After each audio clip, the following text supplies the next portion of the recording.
Good evening, everyone. I will now open up the Mashpee Conservation Commission meeting for Thursday, April 20th, 2023. We are meeting here tonight in the Wacoit Meeting Room, Mashpee Town Hall, 16 Great Neck Road North. Our meeting is being broadcast live on local cable channel 18, and it is also streamed live on the Town of Mashpee website. If you would please join me in a pledge of allegiance to the flag.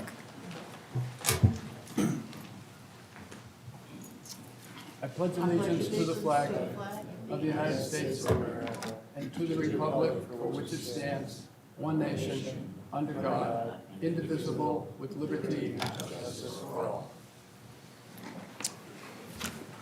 Thank you.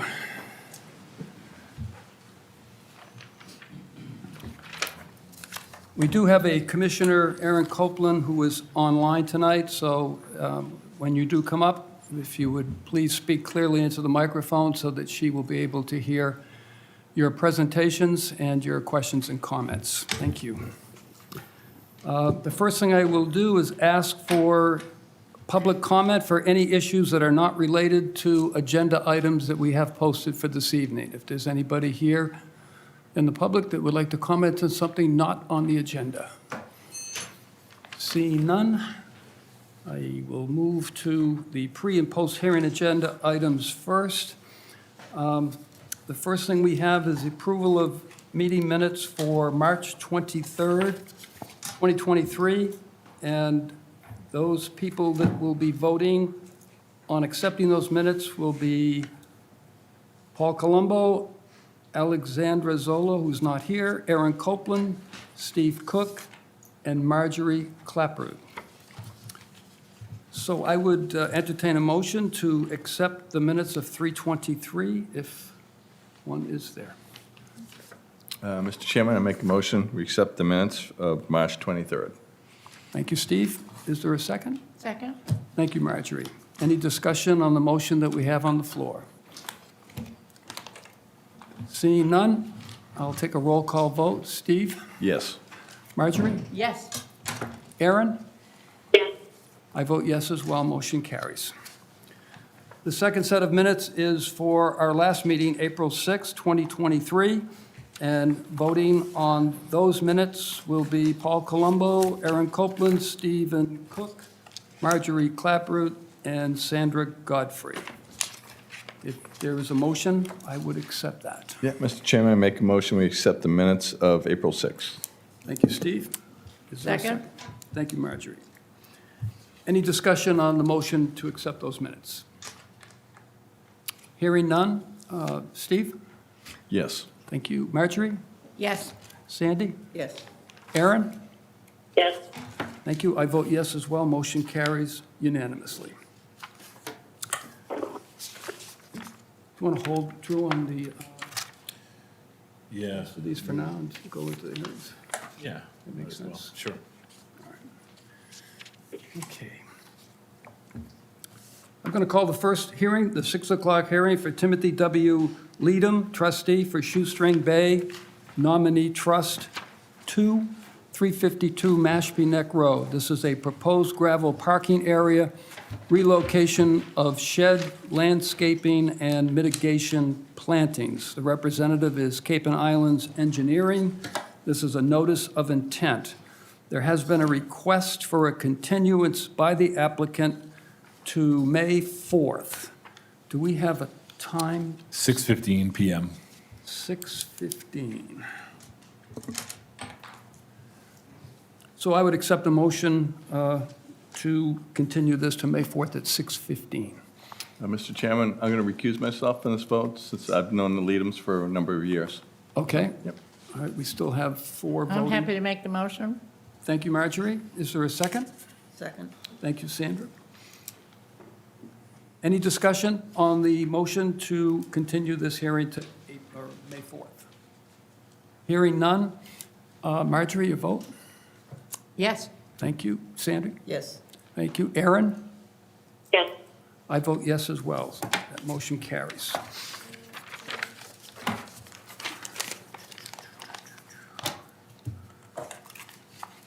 Our next hearing is the 6:03 hearing for Ryan and Kristen Lenhart, 81 Bluff Avenue. This is a proposed raise and replace existing dwelling, upgrade septic system with a new IA Title V system, landscaping and hardscaping. The representative is Cape and Islands Engineering, and this is a notice of intent. Good evening. Good evening, Mark Dibb with Cape and Islands Engineering, representing the applicant Ryan and Kristen Leonard for a notice of intent for a project at 81 Bluff Ave in Mashpee. So tonight, we filed a notice of intent to raise and replace the existing dwelling at 81 Bluff, and including an upgraded septic system, patio, and the septic system will have an IA component added to it. The existing conditions is the plan on the left side of the site plan. That is a separate existing conditions. You'll see it's an existing dwelling. There's a paved driveway that exists, a gravel driveway behind or next to the existing garage, detached garage, with a deck in the back. The resource areas for the property, this is a flood zone only project. It is in the AE 13 flood zone. There's existing lawn, fully developed property in Papaneset, neighboring houses on each side and as well in the rear and the corners. The proposed project is on the right side of the plan. It's a new dwelling. Key component of it will be the finished floor at elevation 14. As you'll see, the existing house is at 12.8, so to meet current flood zone standards, needs to be 1 foot above the 13 base flood elevation. So the house has to come up just a modest 1.2 feet. You'll see just go around, the existing paved driveway is being replaced with stone, so the pavement is being removed. There is some minor grading throughout the property to achieve these elevations we need, particularly the 14-foot. You'll see along the front is a retaining wall that's about 1 foot high along the front of the property. There is a couple stairs up to the front entrance, and then the wall does return along the house to some more stairs to a side entrance. Again, all these components are about 18 inches to 2 feet tall. And then in the back is a fully upgraded new septic system with IA technology. There is a patio and just a few other things to note. I know this is conservation, but all the 2 sides and rear setbacks are being improved to meet zoning. So the house is better centered on the site. The actual footprint of structure, when you compare the existing house and garage to the new house, is actually smaller.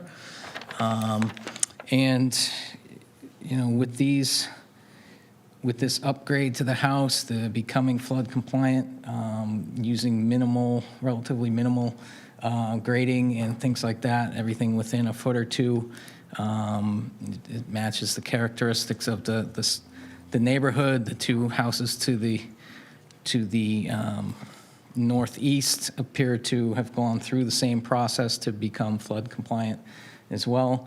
We do believe that the project meets the performance standards of the Wetlands Protection Act and the Town of Mashpee bylaws, and believe it's worthy of an order of conditions. And if you have any questions, I'd be happy to answer them. Thank you. I think I'll turn it over to commissioners first that may have questions or comments, concerns. I have nothing at the moment. Nothing? Marjorie? Not at this point. I think I'm gonna Okay. wait. Sandy? I like this property. I've walked around it a couple times. It's a great street. I'm a little concerned with the retaining walls, with floodwater coming in and then hitting those retaining walls and going across the street to the lower lying. There was a little small, original-looking cottage. I mean, this is an AE flood zone. It's basically storm surge that could be affected by this. Wave action, we're hundreds of feet to the water and stuff. There really won't be wave action per se, and it's not something we would typically design to or be concerned with being this far from the actual coastline. And you know, there's nothing prohibiting walls of this size for a project at this site.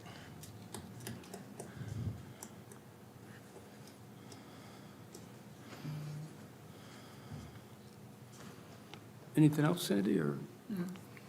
Aaron, do you have questions or comments? No, I don't think so. Thank you. Okay. Mark, I'm going to follow up on the retaining wall. I believe they're 24 inches from grade? Yeah, the ones in front are less than 24 inches. There is one along the back that varies from, basically blends into existing grade. That there is a corner that is 30 inches. On average, you know, they're about 18 inches. Right. And not that it has anything to do with your proposal, but when I was on that site, the lot directly behind it that's being constructed, there's retaining walls there. And there's a retaining wall just above this property, some type of a patio that's built up on a wall structure. But what I did notice the first thing I did was I walked down to the shore. And I looked at the two properties that are on the same side of the street as this one. And there are absolutely no retaining walls whatsoever. So if there were any type of a coastal flowage, it's coming straight up that street, and it's going to hit the first retaining wall, which technically isn't there, but would be if we approve this. Any water that were to hit that wall, based on the existing topography that I looked at, will send that water directly across the street to 86 Bluff Ave. And that's just, I didn't take a transit. I'm just looking at the topography and the layout. I also noticed that none of those houses on that street have dry wells. Almost every gutter that comes down is just dissipated out onto the street. There are no drains in the street. So when I see the configuration of retaining walls literally surrounding the entire property, I have a lot of concerns that this is going to divert any potential storm flow onto somebody else's property. I don't see how it possibly could not. So I'm a little uncomfortable with the walls. I looked at the rest of the project. It all looks pretty good. It's a smaller footprint. Makes sense to me, but those walls don't make any sense to me at all. And the minor grading that you had mentioned, I'm not quite sure, how do you define minor? I mean, what is actually going to be regraded, and to what elevations are those grades going to finalize at? Because I know when I went down to the backyard where that existing deck is, there's quite a difference in elevation from the seaward side of the property to the upward, the landward side of the property. I would say it's a couple of feet anyways. So, can I respond? You know, the walls on, if you're looking at the plan, on the right side of the plan and the south side, so the walls that could be the first contact of flood, I mean, they're 2 feet from an existing house. The existing conditions, those waves are just going to hit an existing house, habitable space, existing house anyways, you know. And again, I kind of disagree with just wave action being a condition here this far from the water. This is storm surge. This isn't a velocity zone. I just disagree that the wave action will be a problem. And anyways, these waves are hitting an actual habitable space of a house if, you know, under the existing conditions today. There's the same vertical structures. There's even more. There's between the existing house and the garage that's there, there's even more length of this condition. I disagree with the impact that these walls make to the flood condition. And regarding grading, I'm calling between 1 and 2 feet of grades, which is over 80% of the site, as minimal. Correct. The bottom left corner is about an existing grade of 6, and it is about 30 inches behind, if you walk the site, behind the shed where the gravel is. That's where we dug a test pit to find groundwater. Yes, that is about 30 inches, but then it comes right up. You'll see that existing 8 contour there where the wall ends. Yes. It's about 25 feet of wall on that southern side or southeastern side. There could be an effort to, just the septic system alone, to upgrade it to current Title V septic requirements. Basically triggers that wall around that corner of the property. We found groundwater this isn't per se the septic permit plan, but we found groundwater at about 5 feet of separation, plus a system puts the elevation up to 9 and 10, and we're sloping down as much as we can from that system location. Just the system itself requires a wall. So that for that bottom portion of the site, could we remove on the upper left side, a good 20 or 30 feet of wall? That we could maybe look at that. But again, that's on the other side, away from the last part of any kind of floodwater. So that is the basis of the design. Mr. Chairman, if I could follow up? Sure. Sure. So Wait a two second. questions. Hold on Oh, one yeah. sec. Are you Yeah. okay? All right. Thank you. So, Mark, you mentioned about the septic system, brand new septic system. So how come that wasn't in this plan and show cross-sections of septic and height to groundwater and the reason why you need walls around that septic system? This was a conservation-related plan. It does show the final grading. It shows the required details for conservation. Typically on just- septic, when we do septic upgrades and require approval from this board, there's usually cross-sections and details. So I would think. We can provide that if that's a Okay. request. And then on a construction-related issue, I'm looking at the grades, and you're talking about grades and retaining walls. And you had mentioned that this building's going to meet flood zone compliance. So I'm having a hard time trying to understand where your flood vents are going to go. Because if you have the first floor dwelling at 14, and you have a floor system about a foot or so, I expect the top of the foundation's going to be at 12.8 or a 13, because it looks like the flood elevation's at 13. So with all the walls around it, I don't see where the flood vents would be located. Right now, there might be a very minimal crawl space, but there is no basement per se. There could be some flood vents around the bottom left corner where we have an elevation 10.6 around that part of the building, but right now there's no proposed basement and potentially only a 2-foot crawl space for some piping and things like that. Right, but you have grades at 12.5 on the west side. You have patio at 12.8. I see a 10.6 grade, and I see 12.2, 12.2 on the north and east sides.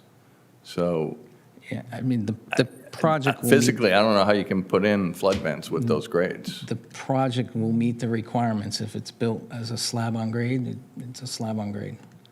That is, this house will meet the requirements. Again, there are some adjacent grades at 10.6, 11.6. If your flood vents just above, a foot above those grades, you could potentially fit enough in there to have a slab at 10.6 with a small crawl space, but otherwise, Yeah, but if you have your, existing grades at 10 out in the street, and you meet 12.2 at the house, why do we need retaining walls? And can't the grade just flow naturally, taper down without retaining walls? Then eliminates any issues that was previously discussed with storm flowage. And then you'll have enough space to install the flood vents properly. if that's a request, we can take a look at that. Along the lower property line, that existing pavement is quite low. You'll see the 10-foot contour there. So we were just removing pavement, adding stone for that area. But again, that's a 1-foot-high retaining wall along the street, similar to the two neighboring properties. They, that used for potential parking or something like that. But it's again AE flood zone over a few hundred feet away from the water. So that was the basis of the design. Okay, thank you. All set? Yep. Any other questions from the commissioners before I go out to the public? Hearing none. Anybody in the audience that would like to question or comment on this project? Good evening. Good evening. For the record, Raul Lizardi from Cape and Islands Engineering. Just want to make the comment because lately we've been hearing this comment about displacing the ocean waters. When we're talking about the surge, the ocean flooding the coastal shores on the towns, the displacement of the ocean by this type of projects, it's ineligible. You can't really displace the ocean with this type of fills or with these retaining walls. When you think of the ocean as a surge from a major storm, hurricane, low depression, whatever, the whole ocean is coming up at a certain elevation. We can fill this whole lot 10 feet, and that volume will not displace the ocean. This is different than what happens when many years ago, the city of New Bedford built their seawall to protect the city. That protects squares of miles of a city. A lot of volume that suddenly does not inundate the city that is now held by the bay. This type of projects with these retaining walls, the thought of the displacement of the ocean water, I think it's a little different compared to displacement of kind of channelized flood waters or isolated flood areas, like further inland in the state, flood waters from rivers or some other enclosed flood waters. So I don't agree that this project displaces the flood waters from the ocean. If the ocean is coming here at an elevation of, say, elevation 13 to flood this, that 13, nowhere in the neighborhood, is going to increase to 13.1 to 13.05. The ocean with this project is not being, or the surge flood waters, it's not being increased. Thank you. Thank you. Anyone else? Hearing none. Drew, would you like to comment on what we have? Sure. Excuse me. So I did make a comment in that, I'll just go through, that I believe that the project overall is a good project. It's actually a net decrease in 62 square feet of structure compared to the existing home. Title V septic IA component is certainly an upgrade in terms of nutrient loading, reduction of pollution. paved driveway being turned into a pervious driveway. I did cite concerns about potential impacts to abutting properties in the event of flooding, localized or storm surges. And I do understand Raul's and agree with Raul's assessment of flooding. If this was velocity zone, I think you'd have a greater reason for being concerned, but it's not. And as going to Mark's comment about the existing foundation of the house and the rebuild of the foundation directly behind a retaining wall, what are you really talking about in terms of adverse impact to flood zone? So my other concern was about localized flooding, and I think as long as there's capture of any runoff from the roofs, driveway being converted to a pervious surface is going to contribute significantly to a reduction in runoff from the site. So overall, I think it should be issue to close an issue. I don't think it's going to adversely impact floodwaters from the ocean, because you're talking about a much grander scale in that scenario. If there's no real compelling need for retaining walls and it could be a tapered grade, I think that would be something that sounds like the commission would prefer. So unless there's a compelling need for retaining walls, why not just have a gentle sloping grade as opposed to the retaining walls, and eliminate any concern about diversion of floodwaters? So no other comments. Thank you. Okay. So before I entertain any comment or any motion, would you be willing to go back and rework some of these retaining walls, include the septic profile, groundwater elevations, and the final grading for all of that work that's being done in the backyard? Because I'm having a hard time seeing it because it's not on the plan. Can I have 1 minute? The owner is in the audience. And I can just- Absolutely. Thank you. Sidebar.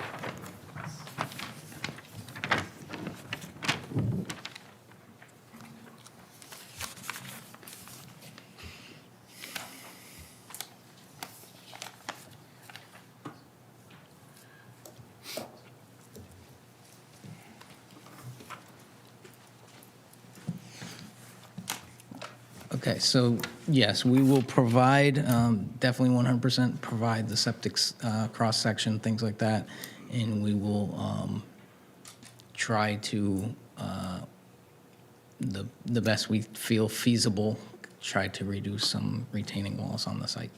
Great. Therefore, we'd like to request a continuance. Okay, terrific, thank you. Drew, do we have a date and a time? This would be for May 4th at 6:18 PM. 5, 4, 6, 18? Correct. Okay.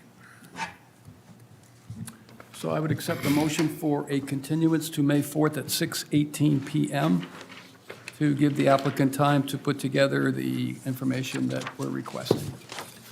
Mr. Chairman, make a motion to continue the 6:03 hearing for Ryan and Kristen Lenhart, 81 Bluff Ave, to May 4th at 6:18 PM. Thank you. Is there a second? I'll second that. Thank you, Marjorie. Any discussion on the motion? And Mark, we're good with what you're coming back with? Any questions before I call for the vote?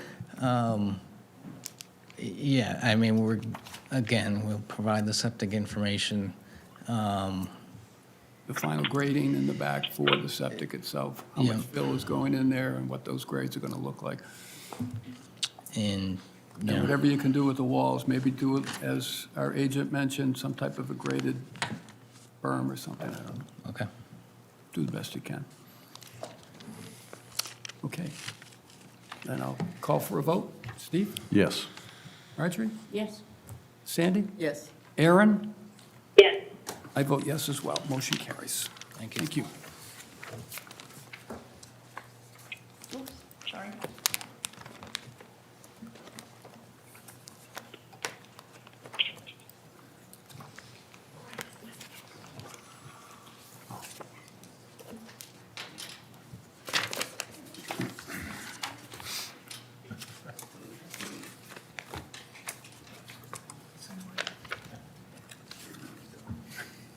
Should I wait?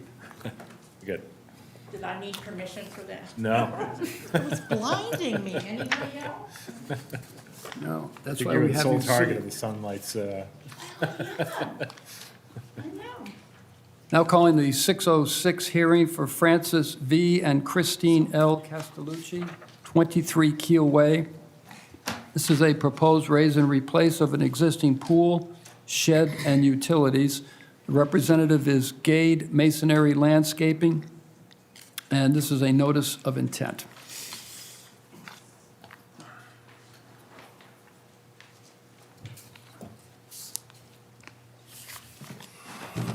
Good evening, gentlemen. Good evening. My name's Joe Anastas. I'm a general contractor on the project. This is Felipe Nevers from Gade Masonry and Living Waters. He is actually the permit holder for this project with the pool.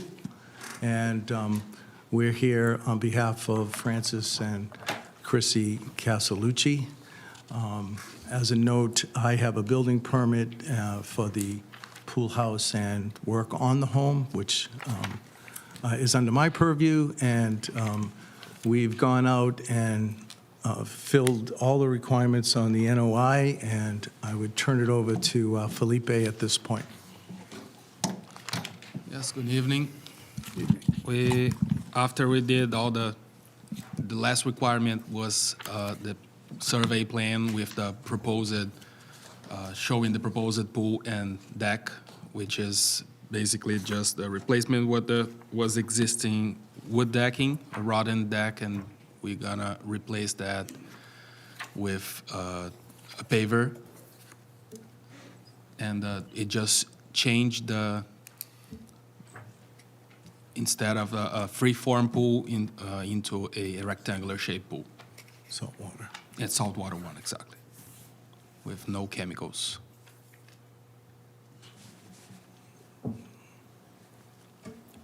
That's it? Well, that's basically what we propose is just removing, maintain the same blueprint of the property, no distress and disruption in any surroundings. Everything will maintain exactly the same as it was. We were asked to go get a survey, which we've provided for the committee. Thank you. And did you say it's a saltwater pool? Correct. Okay. All right, I'll open it up to the commissioners for questions or comments. Mr. Chairman, Yes. I have to recuse myself because I have a personal relationship with some of the parties. You have a quorum, do you? 1, 2, 3, yes, I will. Okay. Sure. Can I stay? Or do you want me to leave? you can stay if you'd like. Stay. I'll stay and say nothing, which is not an easy feat for me. Mr. Chairman, may I just add that we had already received a permit for this project, A permit in regards to the pool. the pool, from the Correct. building department. For the building department. Correct. Okay. But not an NOI, right? No. No, he's talking about just building permit. Building permit, okay. Just a building permit. Okay.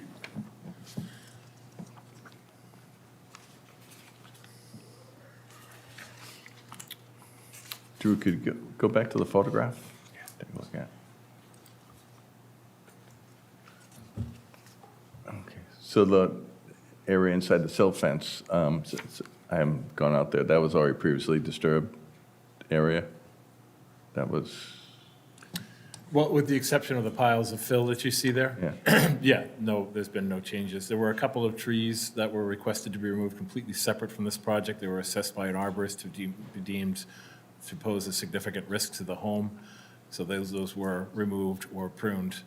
Aside from that, there's been no other site disturbances other than the in-place fill, which is temporary.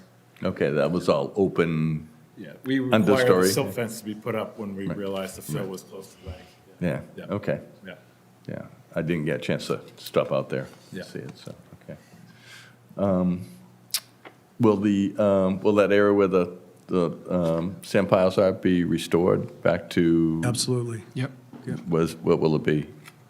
So that'll be natural vegetation, and we are going to stay in the, around the pool area up to the house will be pavers, and pavers around the pool. I'm not exactly sure how many feet, but it's, will not impede on those sand piles that are there right now. They'll be back to where they're supposed to be. It's basically just a mix of soil and moss Yeah. that was there previously. Yeah, so, And okay. trees. Yeah. Okay, so it would just be replanted back again? Yeah. Exactly. Something, yeah. Okay, great, thank you.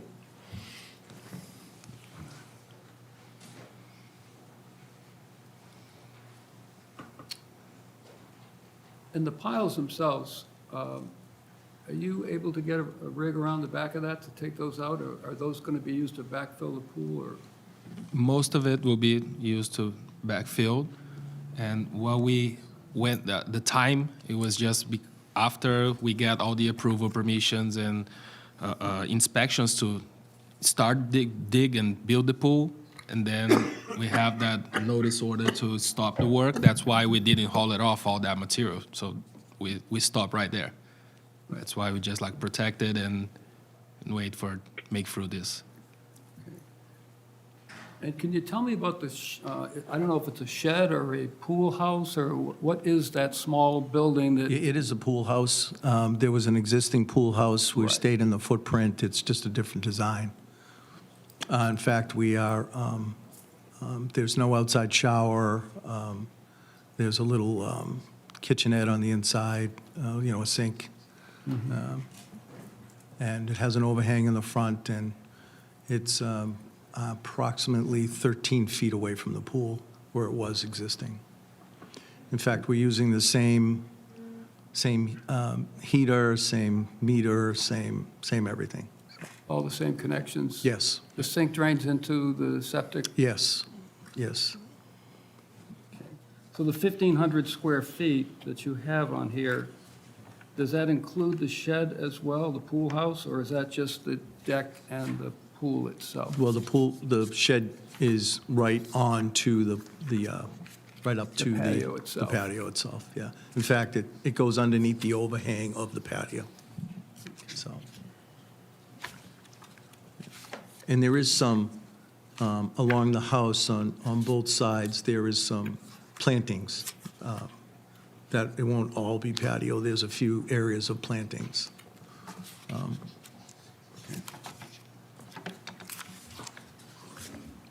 And what is the maintenance plan for the pool for drawdown and repairs and just general?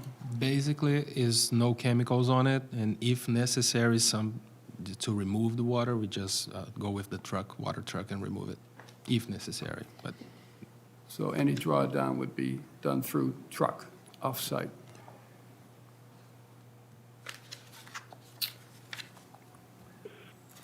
Okay. Any other questions from commissioners? Aaron? Okay. Questions from the public? Hearing none. Drew, I'll come back to you. Not much to add. I think it's, we did check a previous plan. It was a Board of Health plan to take a look at the setback from the original pool. It's the exact same setback as what you see here proposed, so there's no further encroachment towards the resource area. It is just a straight-up replacement of what was previously existing in terms of the pool and patio. Let's see. I think that was pretty much all I had. No impact to coastal bank or any other coastal resource areas, as it's all going in the same previous footprint. And if the commission deems it so, we can make that a condition of approval that pool drawdown be facilitated by a pump truck. No pool water may be drained into any wetland areas at any time on the property, or any wetland areas in general. Any disturbed areas outside the project footprints must be returned to their previously existing conditions. Any replaced or restored lawn area, which I don't think there was really much lawn back there, it was mostly just kind of exposed soil with scattered grass and moss. But any lawn would have to adhere to lawn standards, so if there is lawn proposed, you'd need to make that known. If not, we'll assume it's going to be returned to. Yeah, I its believe previous- it's just going to be a natural. Yeah. Okay, so that could be also a condition. Okay. Yeah. All right.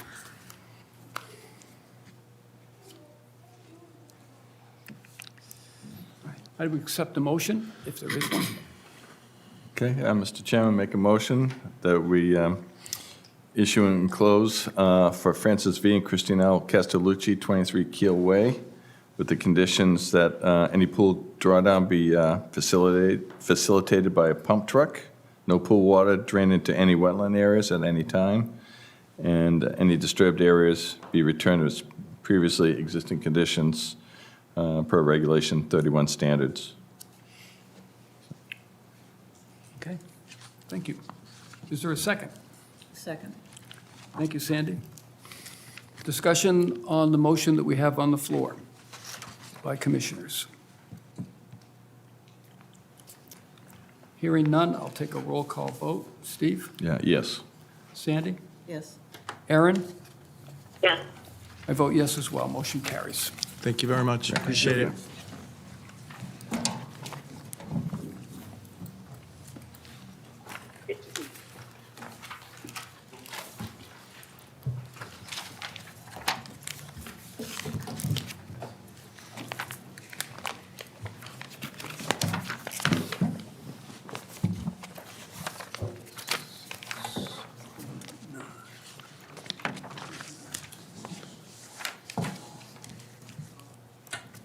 Now calling the 609 hearing for Todd A. West, 362 Monomoskoye Road.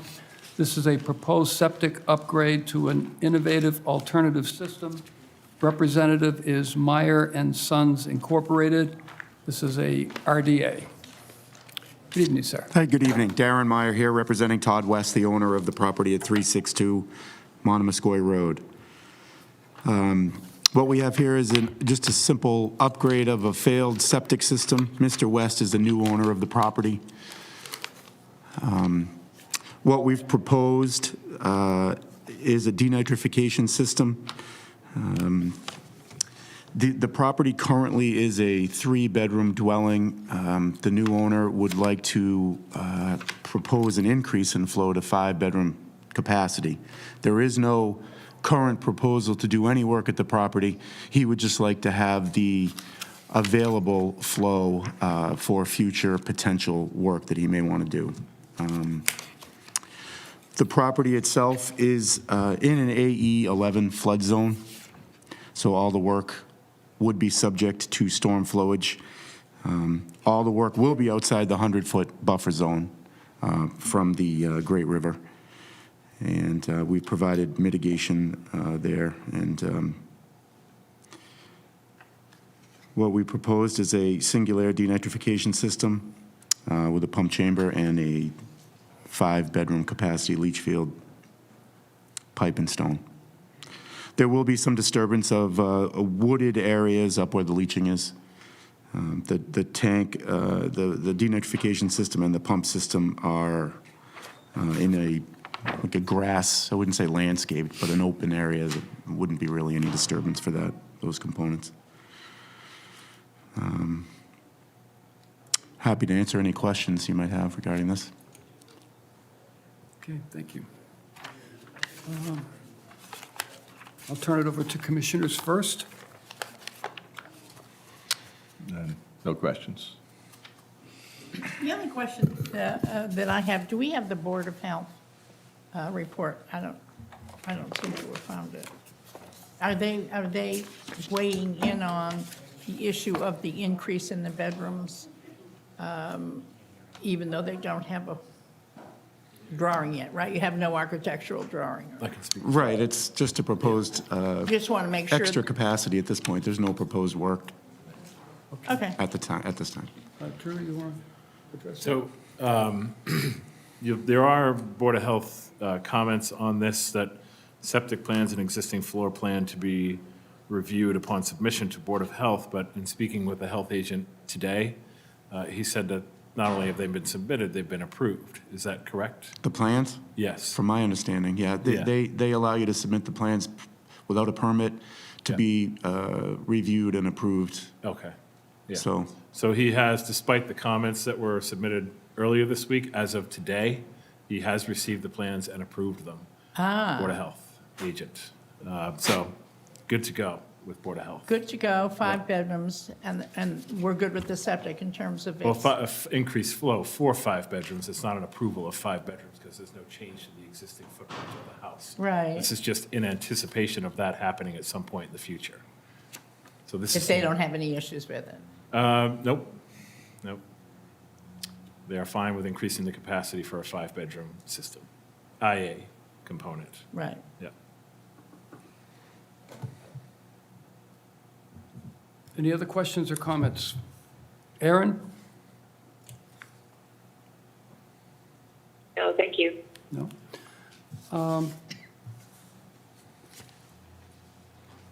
I've got a comment more than a question. So sometime in the future, the owner would be building a much larger home. He hasn't even talked to me about what his proposal would be. Right. He did mention that he'd like the opportunity to be able to do that in the future. I think he wants to get into the property and use it and see Sure, what his needs sure. would be. And he commented on other properties in the area and that he likes, would like something similar. Right. The reason I'm bringing it up, we just recently promulgated Regulation 30, which is a nitrogen loading regulation, and we have some very specific standards. So in the future, if your client were to come back and propose a much larger house with more flow, they're going to be under that regulation. There's a certain cutoff of nitrogen that will be allowed. So I don't know what the specifics are on the tank, what the outflow would be if it was at maximum capacity, how much nitrogen is actually coming out of the tank. Not only the tank, but any of the runoff, stormwater runoff, drains from the house. I mean, there's a lot to be considered in future development when you're looking at nitrogen loading. So just kind of throwing that idea out there. Okay. Okay. Any questions from the public? Hearing none. Any other comments, Drew, that you'd like to make? No other comment. Oh, I'm sorry, yes. So you mentioned that there was going to be tree removal. Right. But I didn't see any specifics as far as where the trees are being removed. I see a couple of trees called out on the plan. Are those the ones that are proposed? No, I could throw stakes on the corners of the leach field if you want to look at that. Oh, so it's where the leach field is going? Yeah, That's where the tree, yeah. and there may be a tree or two in the way of that pressure main from the pump to the leaching, but it's basically the footprint of the leaching. I put it up that high, that far, so it was close to the driveway for ease of install and to not disturb the driveway. Sure. So I don't know that he'll need much more than that footprint. I think there is some open area as well around there, but Okay. And you mentioned earlier in your description that there was mitigation, but I don't see anything called out on the plan. well, just the straw bales there on the corner from the corner. of Oh, the that's what property. you meant by mitigation. Yeah, just yeah, work right. limits. As Okay. far as the replanting of the trees, it's all wooded up there. I don't know where we would put them to replace what we take They out. would go as close to the resource area as possible, so over existing lawn. I just want to get an idea of how many trees are being removed. Sure. As a result of this, and maybe, because you've got, with the area, what does the area look like between the house and the water? Is it fully vegetated? I don't have the top of my head. So what is that, is there like, bring up the, say, you do Yeah, have between the all house and the veg- garage there is Yeah. all grass. Okay. So just to get an idea of how many trees are being removed, and maybe there might be some opportunity for mitigation, depending on the number, but I just don't know how many.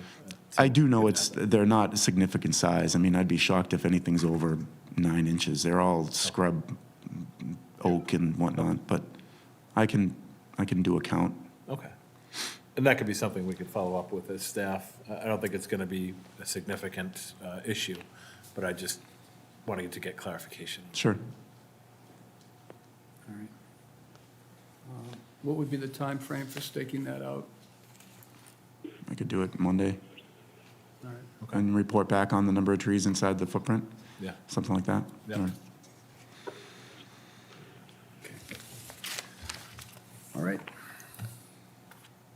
I would entertain a motion on the RDA, if there is one.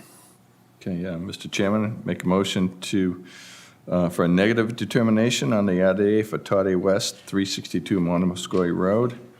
And just put in the note to have the applicant work with the agents to determine number of trees to be removed and trees to be replaced. Does that sound Yeah. reasonable? Right. Yep. Yeah. Okay. Perfect. Thank you. Is there a second to that? Second. Thank you, Sandy. Discussion amongst the commissioners for the motion that's on the floor. Hearing none, I'll call for a vote. Steve? Yes. Marjorie? Yes. Sandy? Yes. Aaron? Yes. I vote yes as well. Motion carries. Thank you. Thank you. Good luck.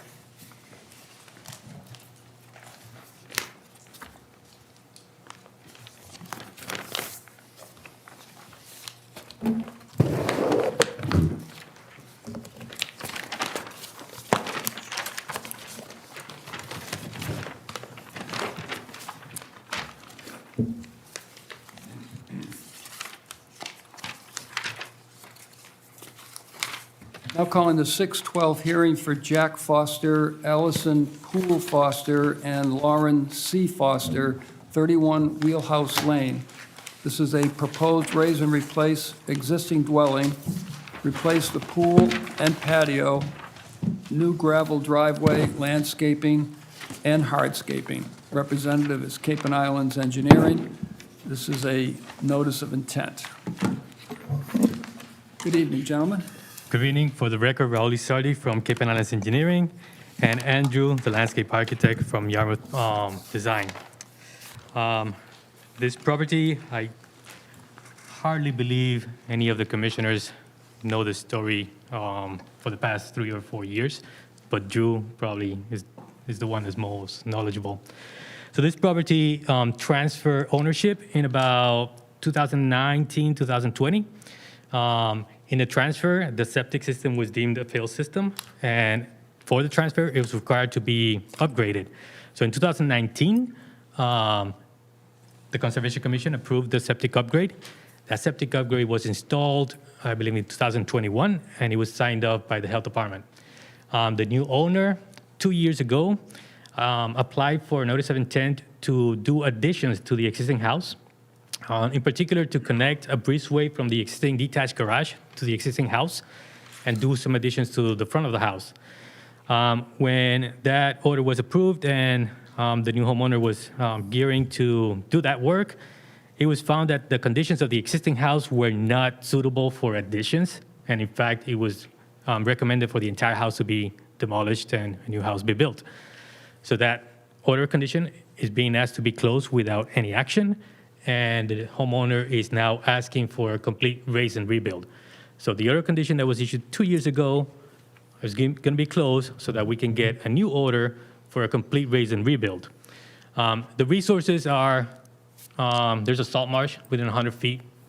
There is a salt pond, which is not usual, but there is a salt pond within 100 feet. Mean high water, I believe, is more than 100 feet, but there is mean high water not too far off. There's a coastal bank, and elevation 9 delineates the Wacoy Bay AZEC.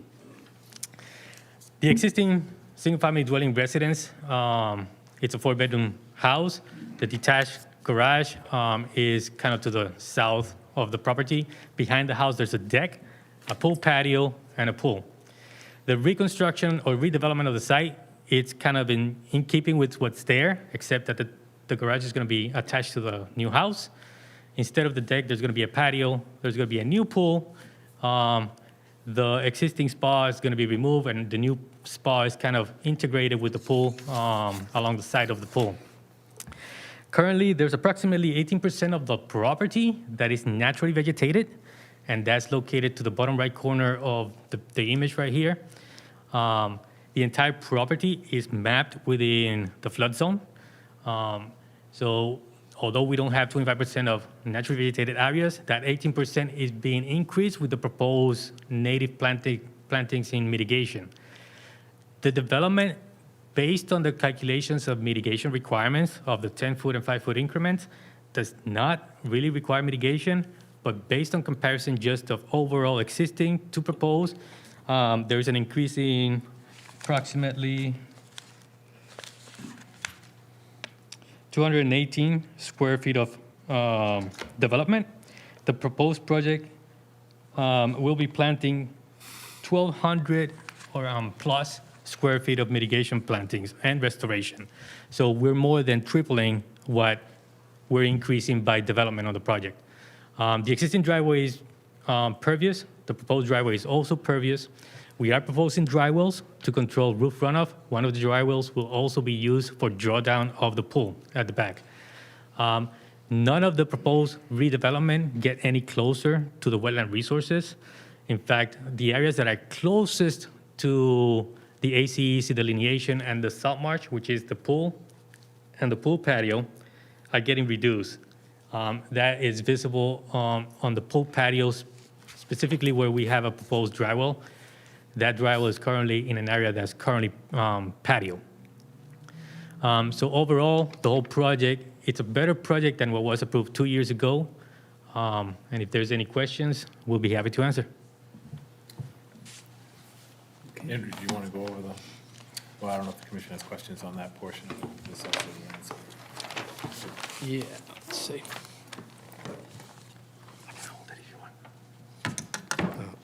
That's all right. They have it up there, so I can just look at it. Yeah, so the swimming pool is getting smaller. The existing swimming pool is about 580 square feet. It's also quite deep. The homeowner tells me it's 9 feet deep. We're replacing it between the spa and the new proposed pool. This is only 12 feet wide, this pool, and 29 feet long. Between the two of them, it's 400 square feet, so we're going from 580 square feet of pool down to 400 square feet. Currently, there's a concrete patio around the existing pool that's solid concrete. I don't see any evidence of any kind of drainage structure for that. We're proposing to do a natural dry laid stone, and we have perimeter drainage at the north end. We're also pitching back from the pool toward the house and picking up drainage in front of the retaining wall. And then the patio that's adjacent to the house pitches also to perimeter drains. So it kind of looks like a little ladder as you look closely in the drawings. Those are all the channel drains picking up the drainage. The pool equipment is located where it currently is located. Obviously, it's going to have to be removed for construction and then put back. We have the air conditioning units and generator pad north of the house on the highest ground, so it's above the flood zone elevation. Rinse station is also at that end of the house. Just stepping stones to go around to the front of the house. As Raul mentioned before, the driveway is going to be a gravel driveway, pervious driveway. Through construction, we do need to remove 3 trees, 2 in front of the house shown with the red X's. In the corner of the landscape plan, I note the mitigation for that. So we're removing a 14-inch oak, a 16-inch pitch pine, and an 8-inch white pine that's extremely close to the existing garage. I think Drew might have even given permission to have that removed before, and it didn't get removed, but I don't want to speak for him. Compensation for those trees include a 2.5-inch caliper red oak that's in the front yard of the house toward the north end, and also 7 eastern red cedars that are planted along the southern property line. Drew met out there with me a couple of times, actually, and the mitigation that we're showing is infilling where there's really no understory south of along the south edge of that property line, or infilling underneath trees and between trees, and then chasing that down around to the southern side of the garage, where I mentioned about the eastern red cedars. So we have a good variety of plants. I'm using the spacing per the Cape Cod Cooperative Extension, and the selections are based on that, as well as site conditions to match what should be there. So we have northern bayberry, sweet pepper bush, inkberry, northern arrowwood, the eastern red cedar, and the red oak. And these are significant shrubs. This isn't the usual creeping stuff to stay out of a view. And we also have some bayberry along the north property line and some inkberries on the north property line a little closer toward the street. Raul mentioned about the dry wells and such. I think I mentioned that the pool is shallower. The other pool, the homeowner told me, is 9 feet. This will be 6 feet deep. And it's pretty much inside of the existing footprint of the footprint of the existing pool. It goes outside of it slightly. And let's see. And we have stepping stones connecting the driveway on both sides of the house rather than solid walkways. And we're kind of following the natural grade on the south side of the house, which also gives us the opportunity underneath the sunroom to have the flood vents that were mentioned in one of the earlier hearings. So there is opportunity to flood vents, and the grade is kept purposely low underneath that sunroom, and so that the flood water can naturally recede to the south from underneath that sunroom. And there'll be flood vents on the other side of the south side of that building as required, but that'll be able to naturally drain out by gravity on the surface. We're also showing, there was some rotten tie timber retaining and steps, and I'm showing more of a new fieldstone or modular block retaining wall along the stepping stones that go to the gate that go to the existing pier that's actually off-site. Yeah, if you can kind of, it's not on the plan, but you can see the path going to it. So those stepping stones replace some rotten timber steps, and there was also a rotten timber wall that ran along the south side of those stepping stones that go from that area around to the front of the garage. So we're using an inert material rather than pressure-treated or other material. And that, I think, open to questions after that. Okay, thank you. I'll open it to the commissioners first for any questions that you might have. Yeah, Mr. Chairman, so a couple of questions. Is I noticed in the notes there's a 1,302 square foot increase. Is that just for the house alone, or does that include all the patios and removals of decks or so forth? Is that the mitigation calculations? Yeah, I'm just looking at the note. This is, mitigation is 4342, and is, per the calculation proposed is 8290, which is I think great. we're looking at a different hearing. This Is is, the wrong one? Oh, I'm sorry. yeah, Wrong one. wheelhouse. Oh, I'm the one up ahead, okay, sorry. Okay, so that's, okay. Sorry about that. Okay.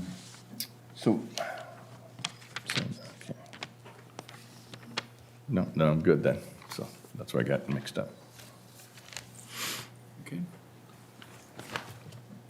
Marjorie? Well, I just have a question. I'm a little confused. It might be me, but the Board of Health talks about the bedrooms and the septic system. The current one allows for 4 bedrooms, and a suggestion that this proposed raise and replace, even though it's minor, if it does, if it's anticipated that it's going to be more, or there are rooms that could serve as a bedroom, that there be a change in the septic system. Can you just review for me one more time, Right. if I missed it, what the septic system is that you're proposing in this? So the system that was installed when the property was transferred, as a requirement of the transfer, is a 4-bedroom, which is the approved bedroom count for the existing, and is still the proposed bedroom count for this reconstruction. So there's no increase in wastewater flow. So there won't be any change at all in the, Well, the house is changing, but there's no, no. no, the house is changing, but for the septic? Right, so there's no increase in flow for the septic, right. No increase in flow to the septic means the septic doesn't change. Right, right, right. So have you submitted the floor plan to the Board of Health? Is there an update on that? Nope, when it gets filed for building permit and Board of Health permits, that will be filed, yes. So I'm just curious, Mr. Chairman, I know we've gone over this and everybody thinks I'm a pain in the neck about this, but there's just a real concern with the current septic, what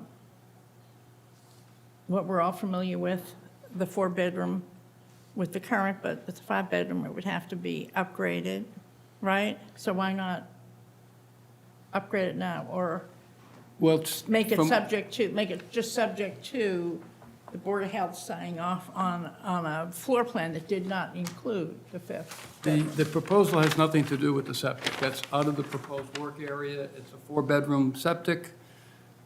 And once the house is designed, if they are going to go larger, they would have to come back for an amended order, and they would have to propose They would. a whole new septic layout, and that would be up to our purview to either approve or disapprove based Okay. on what's presented. But as of right now, we're just looking at the pool, the house, Yep. the garage. I was just confused. So Right. if there was anything that the Board of Health said that I didn't see, tell me. Right, I know, because at the beginning of the presentation, Raul started off with a lot of information about the septic system, so it's easy to kind of buy into Yeah, this yeah, as part of I the know. project, but it's It was not. sort of a weird history that I wasn't quite catching, so I appreciate the clarification. And if I can also add, so this project is going to go before Board of Appeals because of the same Yes. reasons of many other projects. It's completely in flood zone, no setback, no 50-foot setback, compliance with wetlands and so forth. That's another opportunity where the health department can also weigh in on the review. For that application, floor plans are submitted. That's usually when the health department first review the floor plans. If the health department and the health agent sees that, in his opinion, there is more than 4 bedrooms, then yes, the health department has the right to require this septic system to be upgraded. Yeah. Or simply say 5 bedrooms are not approvable, and they have to scale back to 4. Yeah. Right now, the whole project is for 4-bedroom, period. Okay. Okay. I'm good, yep. Sandy?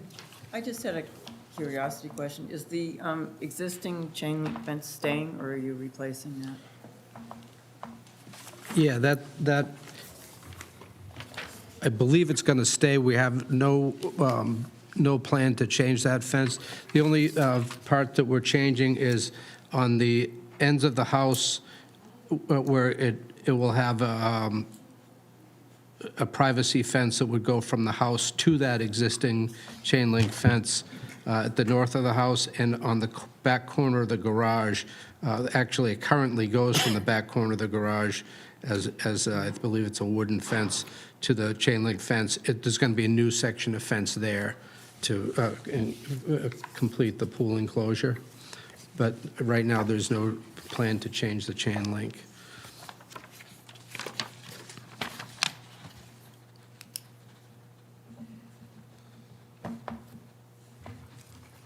That's it. Okay.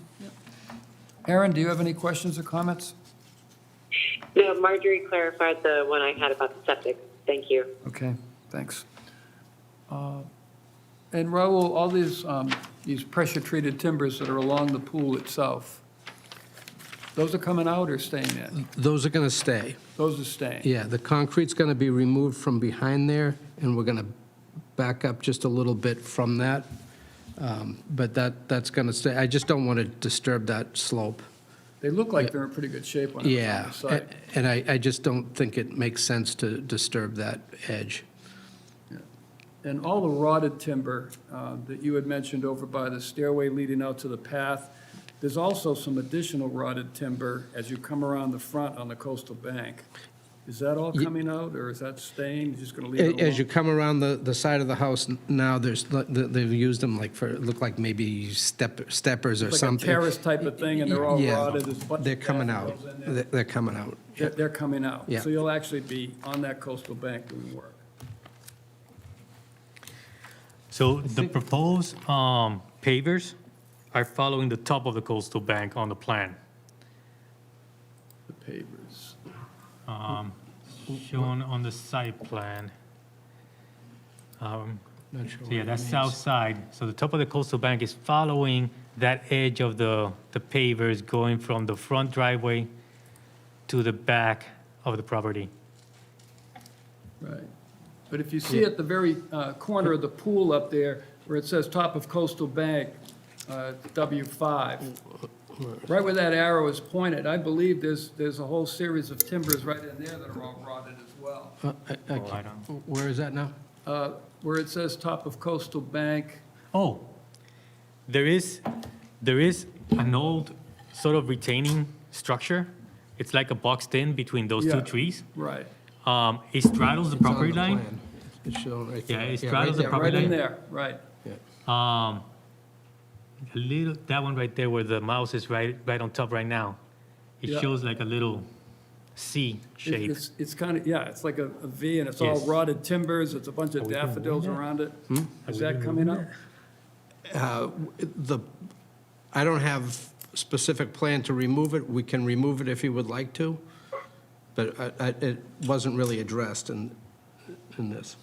Well, I just saw it, and I thought, well, I imagine this is going to be part of what they'll be cleaning up. Yeah, I mean, if Looks like it's outside. if it's not a problem for you, we It would be does. glad to take it away. I think there's some stuff that is outside that work limit line. I do remember it. At the moment, we did not anticipate doing anything with it, and I think the chain link fence goes through it. So if Yeah. we, Yeah, if we do work with it, we'll work with the chain link fence. And part of that fence looked pretty shaky to me. I mean, if you're going to be going in doing this kind of work, it would make all the sense in the world to put a new fence up. Yeah, I'll talk to the homeowners about that. I've been working on this project a really long time, so I don't recall what our discussion was about that earlier on, and it just kind of has been left out of discussion recently, but I certainly could pursue that if they want to change it. Would that be something we could have Drew review if, at the time they want to change that? I would think so. Yeah. And we have an automatic cover on the pool, so we're not,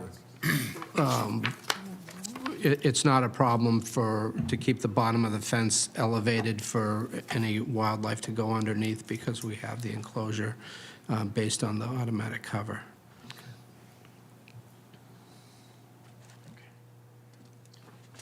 And did I hear you say that you were going to use that dry well configuration for drawdown of the pool? So, right, the dry wells are being both used for rain runoff for the patio, but also when needed for drawdown of the pool, for winterizing or what have you. We have two adjacent dry wells that the pool could be drained into. Not a complete drawdown. This is a lot of gallonage, so a complete drawdown It's a big with, pool. You'd have to- right, but for the winter, I Although- think it is dropped by I think it's 1 foot. Do you have a groundwater elevation underneath these dry wells? It's 2.5. So the plan has a soil log, and elevation is 2.5 for groundwater.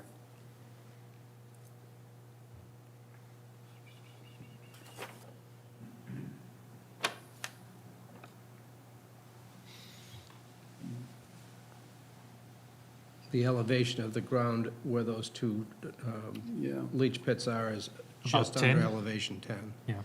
just a hair under elevation 10. And they're 4 feet, right? Right. And there's 4-foot depth to the... 4-foot depth. It's shown on elevation. the engineer plan, the depth of it. So they'll be above the groundwater significantly.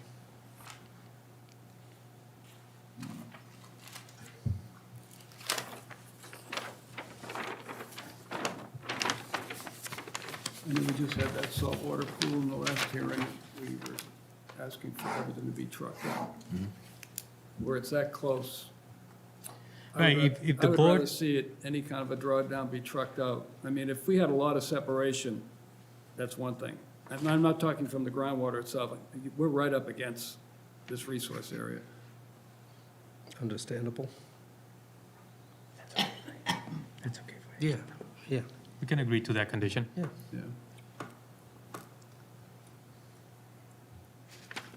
Okay. Any questions from the public? None? Drew, anything else you want to add?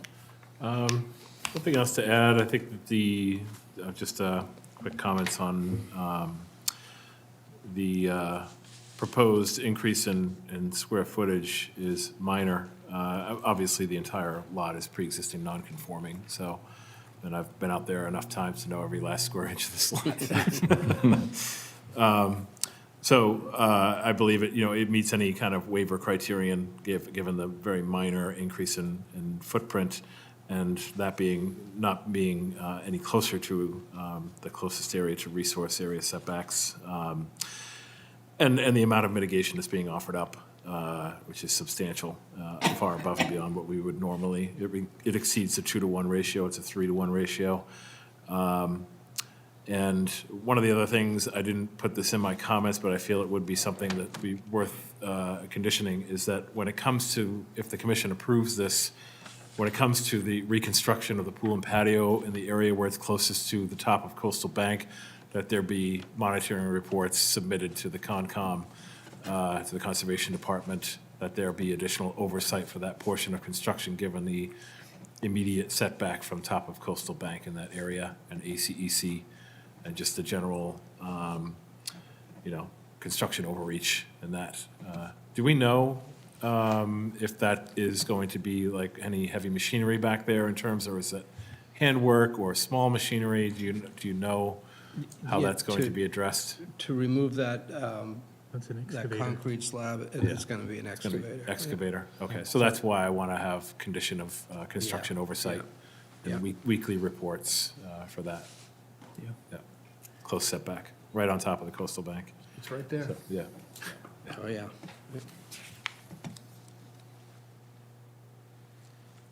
Okay. In addition to the other conditions that Yes. I've already Yep. outlined. Okay. I would accept a motion if there is one. Okay, Mr. Chairman, make a motion for Jack Foster, Allison Poole Foster, and Lawrence E. Foster, 31 Wheelhouse Lane, for a close and issue with conditions of a submission of a 3-year signed contract between the owner and a qualified professional to monitor and maintain all mitigation plantings. Any pool water drawdown be done by pump truck. Any restored lawn areas must meet standards under Regulation 31s and documentation provided to staff. And the last condition is weekly monitoring reports for pool and patio construction. Okay. Thank you. Is there a second? I'll second that. Thank you, Marjorie. Discussion amongst the commissioners for the motion that we have on the floor.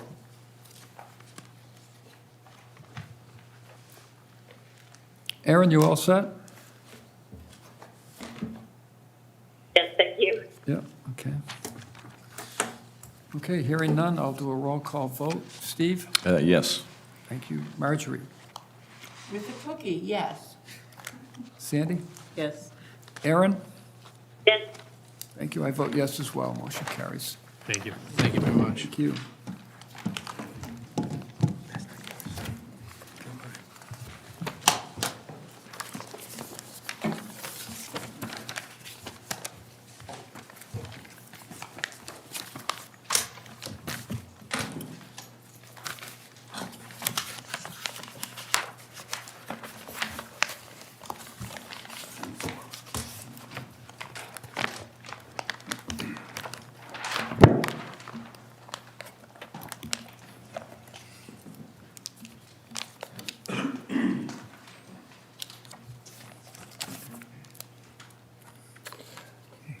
Mr. Chairman, I'm going to recuse myself from the next hearing. Okay, I've known the Leadhams for a number of years. thank you, Steve.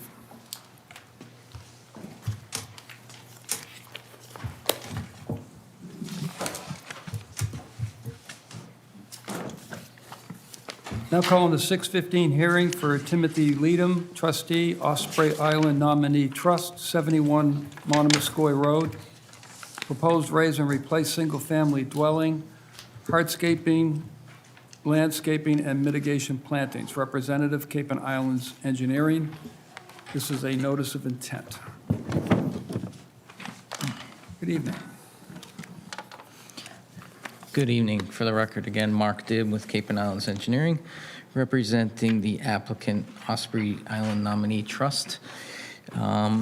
So the project, this project tonight is located at 71 Monomoskoye Road in Mashpee. Actually, Joe, could you go back to the other picture? Sure. This is a very unique property. So the work area is within the green circle you see.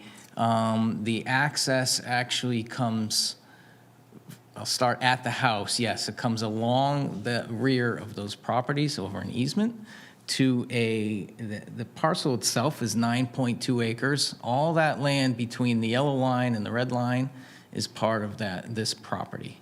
However, the work is contained to that green circle. The resource areas on site is the land under the ocean, land containing shellfish. There is, and it's delineated on the plan, salt marsh around this high point where the existing house sits, as well as a BVW line, and the entire property is in the VE 13 floodplain. Little history, the house itself, the existing house, was built back in the 30s, and there was recently an approved order of conditions back in 2018 that had the causeway you see there, and if you did visit the site, that work has been complete per that order of conditions from 2018 which was actually extended. It is still valid till May of 2024. The work, the grading work in gray there, and the hatch has been completed. The small little turnaround is completed, as well as back up near the house. Yes, that bulkhead is installed now, as well as the 20-foot section of pier has been reconstructed per the previously approved plan.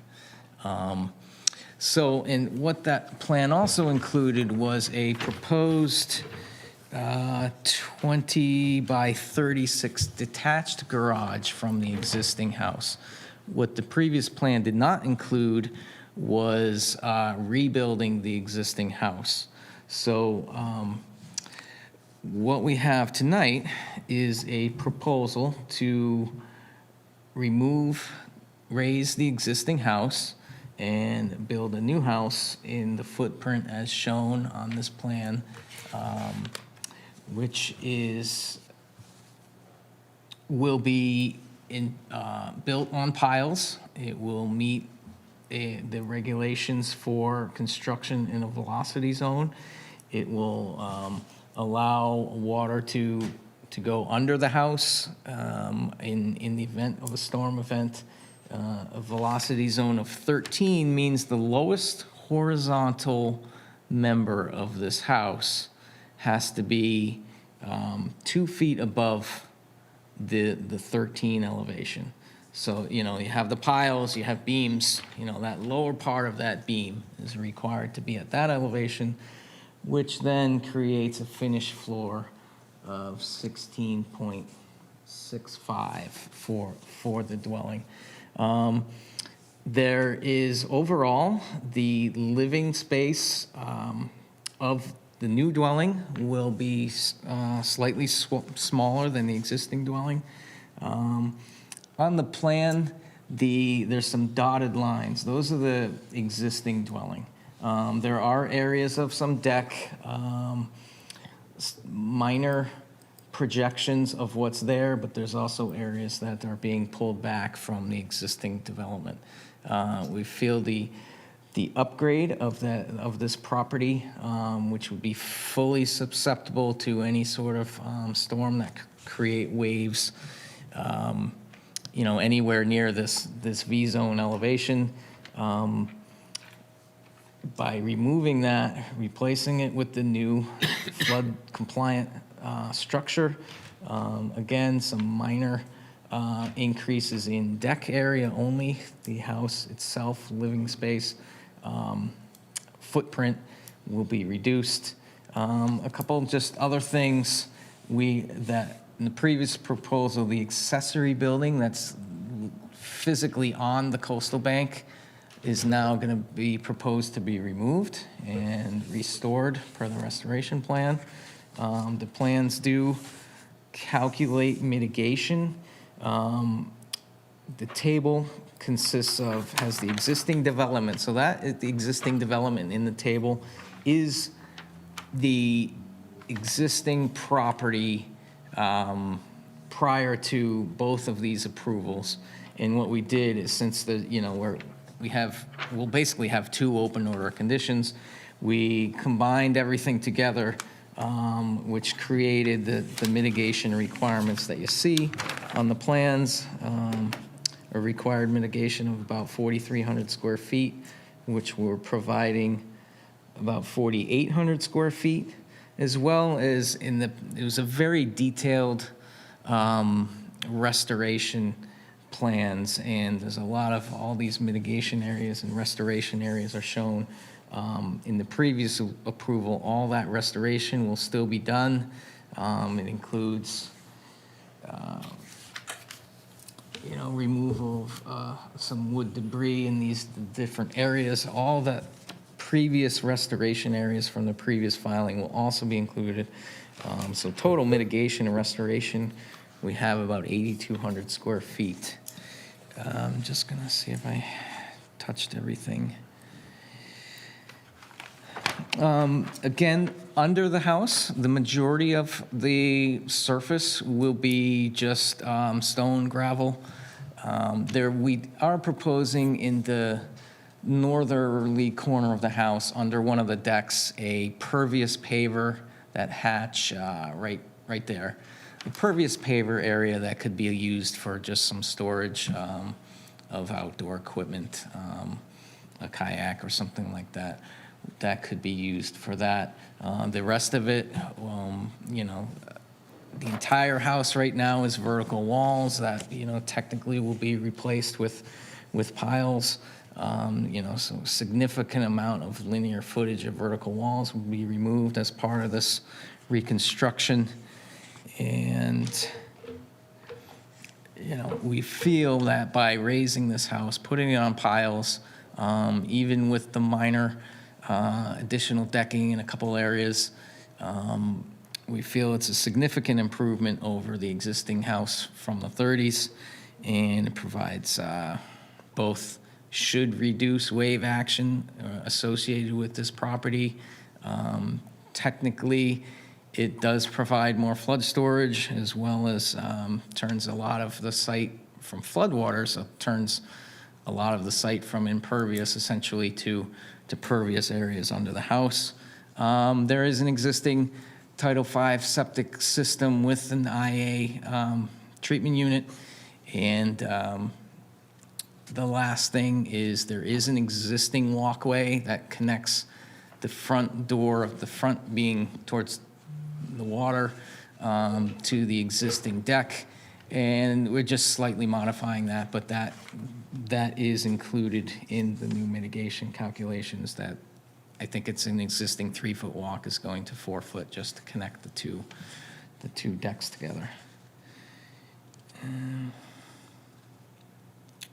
Again, we do feel it's a net improvement for the property, and feel it does meet the standards within the Wetland Protection Act and the Town of Mashpee regulations. If you have any questions, I'd be happy to answer them. Great, thank you. I'll open it up first to other commissioners that would like to ask questions or comment. just have a quick question on the accessory building. I didn't quite follow you. I know you're taking it out. Are you replacing it somewhere else on the property? No, it's No. just going to be removed, and that area will be restored and established. It is the coastal bank itself, so Right. care will be taken to get that reestablished as necessary. We just felt that was another improvement to the project. If the board would like it to stay, we'll let it stay, but we did feel removing that No, from the bank. I was hoping I was hearing you correctly. It just was not proposed to be removed under the 2018 permit. So we do feel it's an improvement by removing it, and yet another improvement from the previously proposed project. Thank you.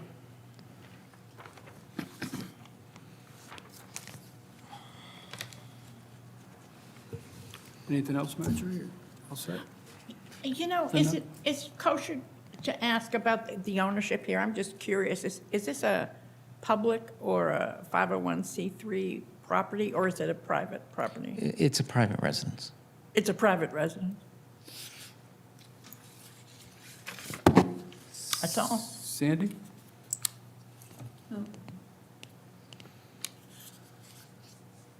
Aaron, do you have any questions or comments?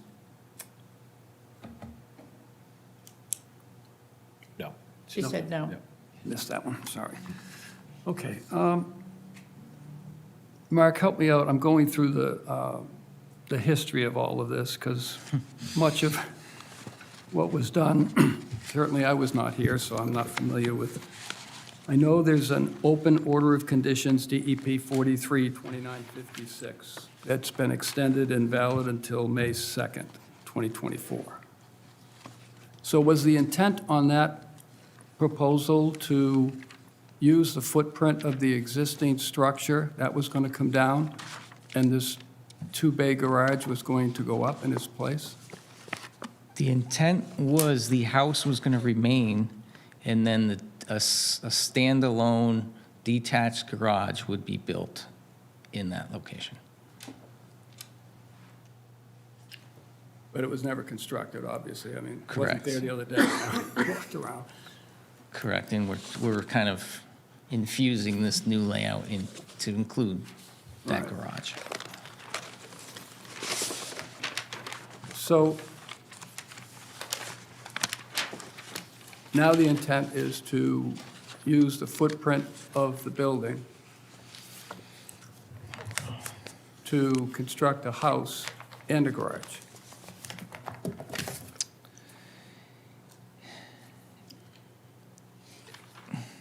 Essentially, if, Drew, could you zoom in on the house itself? Particularly the bottom half of the house. See the dark dotted lines? Yes. You know, that is the footprint of the existing house. And then there's another set of dashed lines. That was the previously approved garage. So the new house is the thick with the double line. Yeah, that's the edge of the deck. And then internal to that is the new house. In the southern end, on the bottom of the plan, where actually the footprint of the house is being reduced in both that bottom direction and towards the water. See the difference between, yeah, in that area.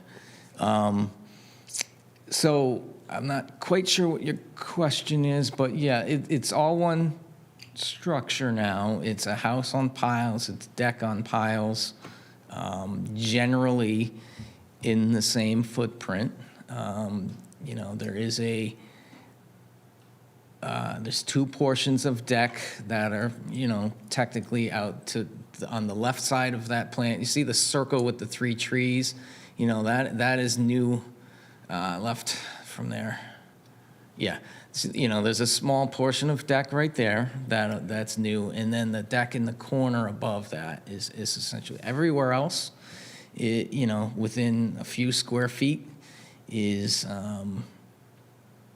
new deck and house that will be to current flood code, and yes, but the entire structure will kind of envelop where that detached garage would be. And what is the construction configuration of the garage? I mean, are those vertical walls with flood vents in them? Or? Yes, it would be, actually, it's on piles as well. There's a, I don't know if breakaway is the correct wall term, but it's walls that will allow flow through, that lower level. There is living space above. So since there's living space above, it's proposed to be on piles, but there's a certain strength on the wall per building code. You can have walls, but they're designed to move or allow the water to go in on the garage level. So where you see proposed garage finished floor 9, that's strictly a storage area. You can park vehicles in those areas. But it is supported, the living space above is supported by piles. So technically, it's a pile structure.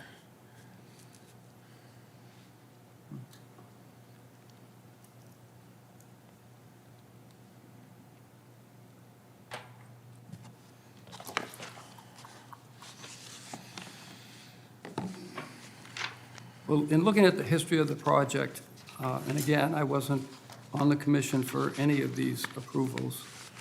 I'm just looking at what's here now, and what I'm seeing is, on the site today, there is a pre-existing house that goes way back.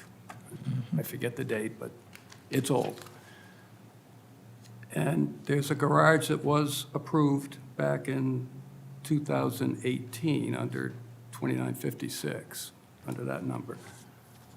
So what I'm getting at is, how are you using the footprint of a legally permitted structure? How are you using it twice? You're using it now to build a house and a garage that was never there. And we are in the velocity zone, and this kind of harks back to a lot of stuff that's in Regulation 25 that says garages in a velocity zone. I mean, we went through this on another hearing a short while ago, and I'm having a hard time seeing a lot of new structure that doesn't have a setback.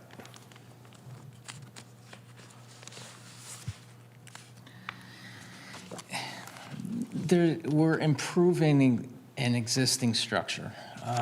You are. We're not, the reason we actually almost filed an amended order, but at the suggestion of staff, since we are tearing this house down, that is why we're here with a new notice of intent. It's just, all the other stuff is part of the existing order of conditions that's valid. But we're here, basically, the intent of this new order of condition is to tear down the structure from 1937 that is completely susceptible to a large storm event, and replace it with a new flood-compliant structure. Again, overall, the footprint of the living footprint is being reduced from existing house has 2,400 square feet of living space footprint, and the proposed house is only about 2,000. So overall, including some deck area, there is an increase, which we are providing mitigation for. But again, floodwaters can come and go versus slamming into the existing house.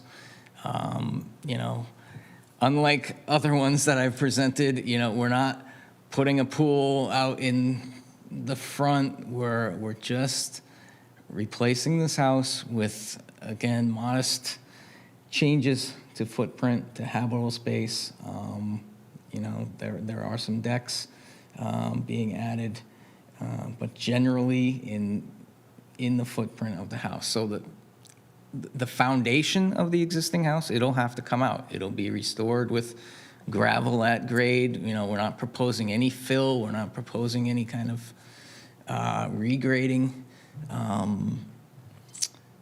can't picture if is there a basement in the house right now? I'm Tim Lee, the trustee. Sure. So to come up at the microphone so people can hear.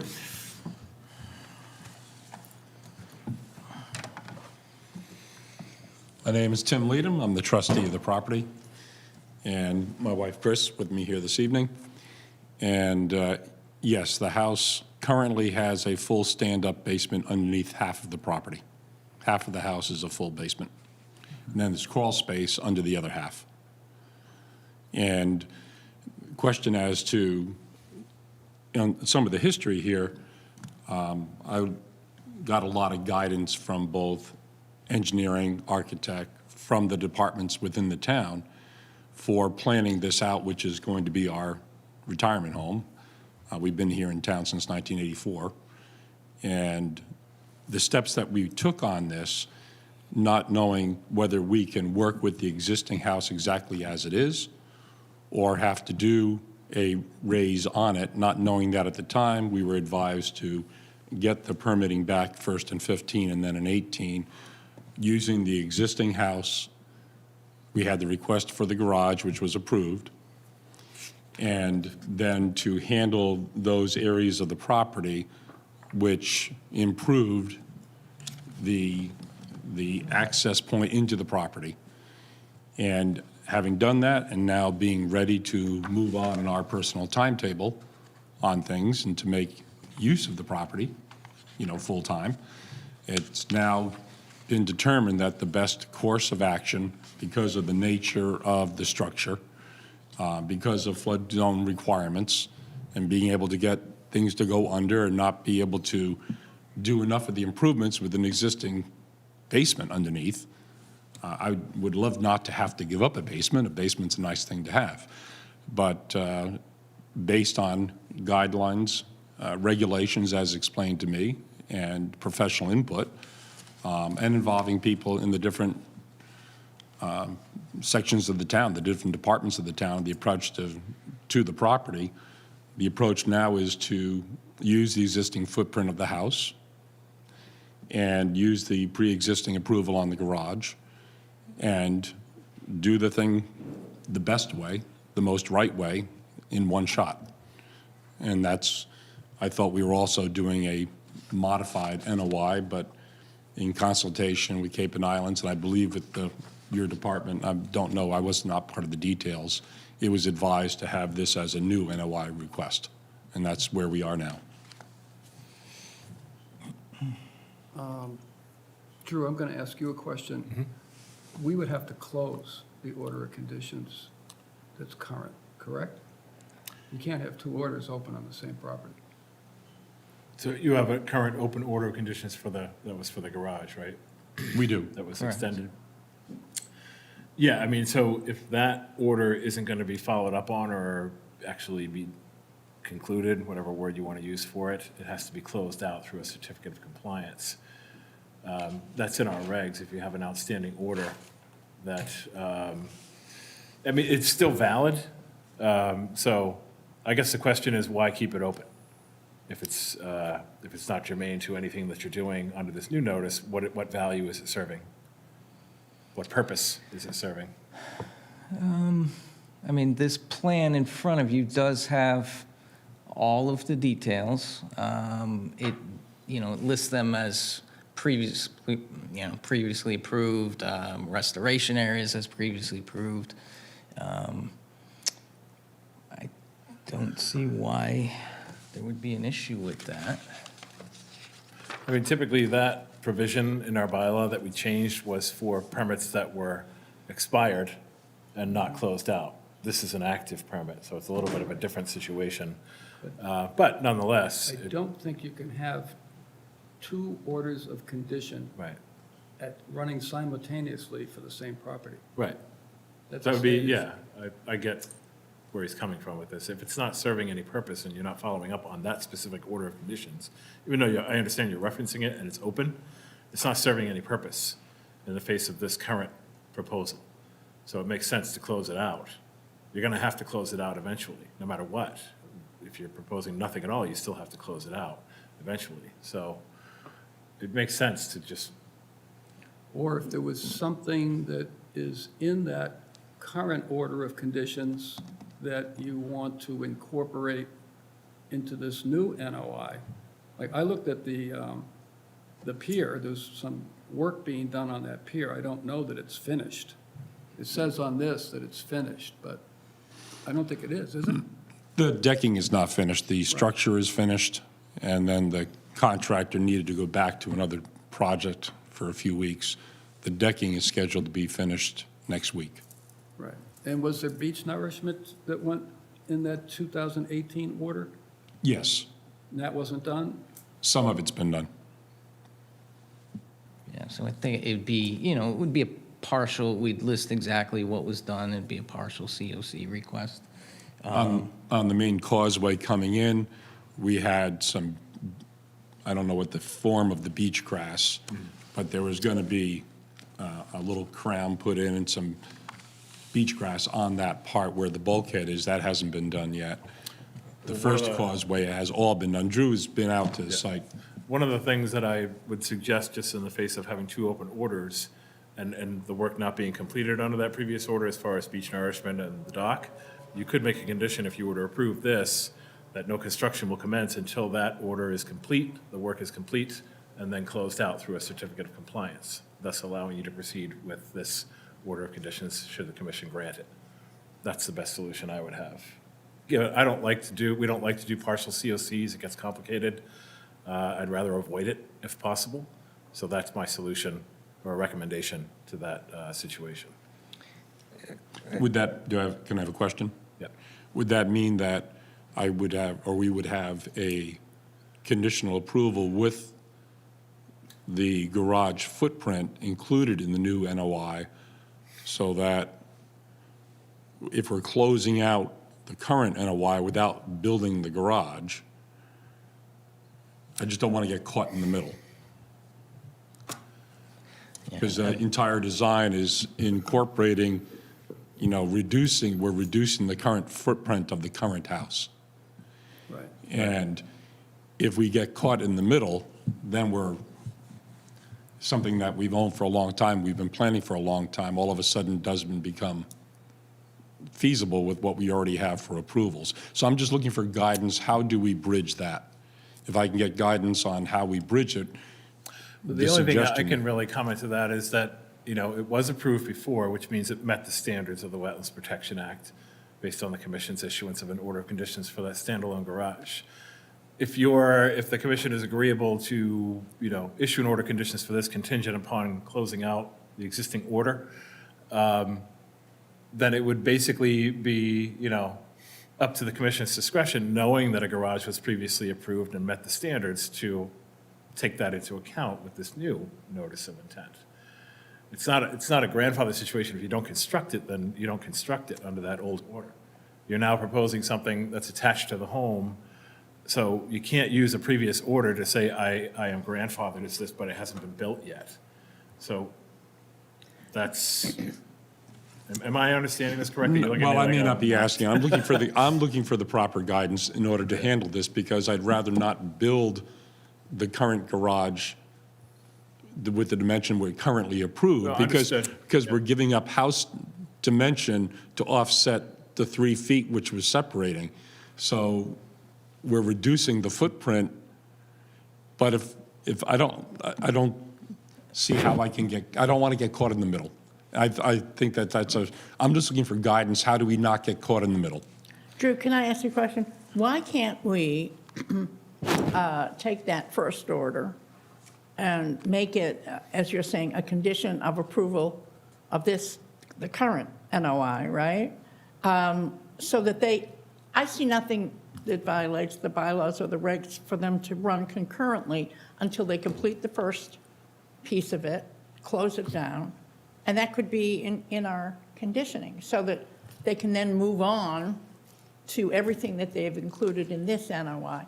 But I can see what the homeowner is saying, that you don't want to get stuck in the middle and say, yeah, you can, the first one exists, but the second one is going to be somehow messed up if we don't recognize it outright. But I don't see any conflict in having them run parallel tracks in one approval, close down the first once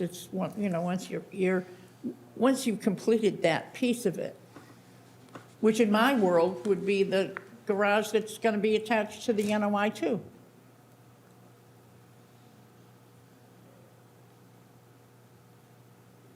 And then he wouldn't be in this limbo. I can sense that place that you'd be in. You go, wait a minute. I tried to do it right. What did I do wrong? Exactly. Yes. Can I go back to you, Paul?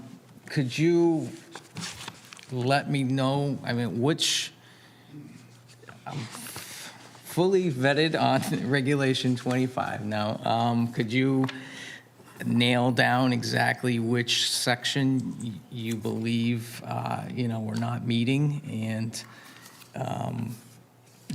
identify why or, or just follow up on your concerns? Is it a concern big enough to not approve this project? I don't know if I can ask that question, but, I would like some further detail and then be able to just respond to what you're. We're in the middle of editing out Regulation 25, but under velocity zone, which would have been number 4, I believe the old 4. When alterations within the A zone of LSCSF within 100 feet of a coastal water body, the following shall apply. And it refers to vertical walls. Wave energy during a storm event reflecting off a vertical wall is directed downward, and sediments supporting such a wall are likely to be eroded. That's why I was asking about the wall structure for the garage. So when you have vertical walls in a velocity zone, even though you have flood vents, you've got a lot of issues that are going on. So I know in previous proposals, we've seen garages that have been up on pilings completely. But this one was not. This is, I don't have any schematic here on the plan that you gave us, but you did say they were vertical walls. So, I mean, the existing house, I don't have a linear footage of the existing house, but it,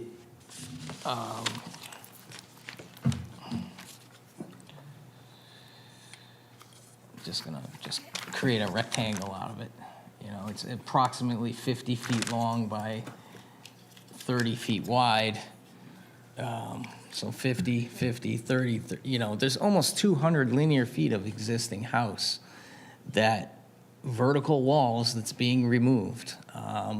The previously approved garage was probably standard construction at another 20 by 30 linear feet. We're up over 300 linear feet of vertical wall being removed for a house on no vertical walls. I mean, we're going almost to a net reduction to 0 vertical walls. The garage walls, again, are built to withstand just a certain amount of water pressure, and they will allow water in. It's just a significant improvement related to vertical walls. So we feel we meet that section of the bylaw.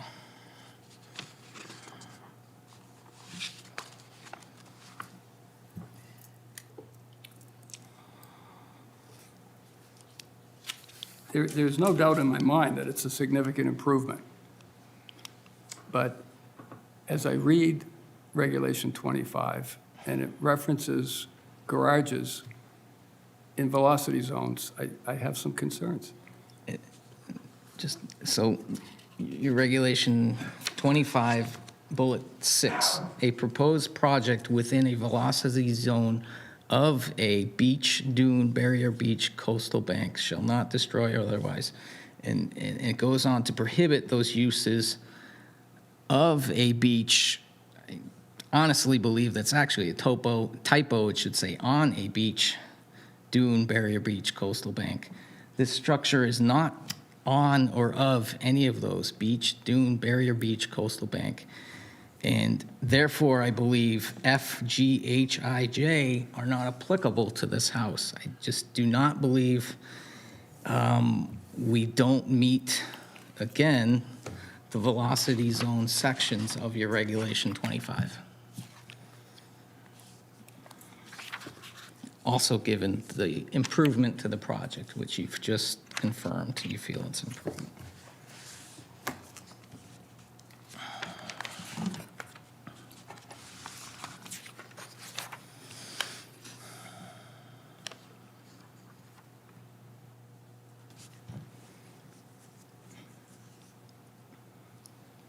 I don't have anything further to say. I mean, I'm reading the regulations. That's all I'm doing. I didn't write them, but I can read them. So I guess the first and most important thing to do is to clean up the paperwork. I just don't see us being able to proceed with a notice of intent without cleaning up the original order of conditions that's outstanding. Something has to be done with that paperwork. Whether you want to blend the two together, I don't know what kind of a motion will be made. But that Why has to can't, be, oh, I'm sorry, go ahead. that has to be addressed. Are you done? Yes. You're done. Why can't we, on this NOI, close an issue with a condition that the pre-existing, I don't know how we want to say this, the pre-existing approval of the first order be completed and/or closed? I mean, I think we have the authority to do that, right? Well, And I think the owner is concerned that if we close it, I can only say that, in the absence of a violation or any other compelling reason to require the closing of an order of conditions, you can't require someone to close an order of conditions. If it's open, it's open. It's up to them when they want to close it. no, Yeah. I'm not, Yeah. I'm not saying it well. What I meant was that as a condition of our approval of this particular NOI, that we reference it. Yeah, Just that was like my we- suggestion, was to. Is that, To, how would you word it? You would create a condition, if you would approve this current notice of intent, you would have a condition that clearly states that the existing open order and any work related thereto must be completed prior to commencement of any work under this current proposal. See how And much more therefore, articulate it you would be are? completed, and you would close it out because you would accomplish everything that's under that order. Yeah. So you would have it clean and ready to go. It's just not that way right now. They haven't gotten to Right. those final pieces. And that would take care of the housekeeping issue. And you would ensure that that would be done prior to any commencement Right. of any other activity that you would approve tonight, if you were to approve. I think that would be a much cleaner way to go. Mr. Chairman, if you're not, if that alleviates any of your concerns about the open order, Well, would I don't it, see how we can do it if it's not connected. It's the same property. would it include the construction of the garage that's in the current order of conditions? How Well, do you I get believe- around that? Correct me if I'm wrong. So but you would, Go ahead. I can answer that. When they go to do a certificate of compliance inspection, they would simply state that portion of the project was not completed. And it would simply be superseded by, if you were to approve this, the new garage footprint. That's happened in the past. COCs can recognize any aspect of a project that wasn't completed as long as it's in the sign-off letter from the engineer who created the plan. But what I don't want to have is two orders of conditions course running not. concurrent. I mean, it's just, that becomes a real potential issue. Well, I think that Drew has said in a much more clear and legally sound way what I was trying to imply. I think we'd be on solid ground. And to do otherwise, one more argument for that, to do otherwise would seem to be unnecessarily complicating the issue by having the homeowner have to then go through two applications. Both close down one because you can't really, it just seems that they should be joined. Same property,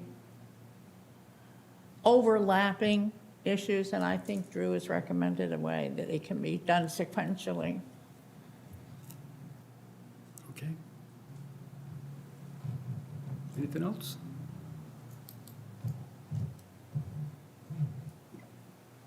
Then I would accept a motion. Where's Steve when I need him?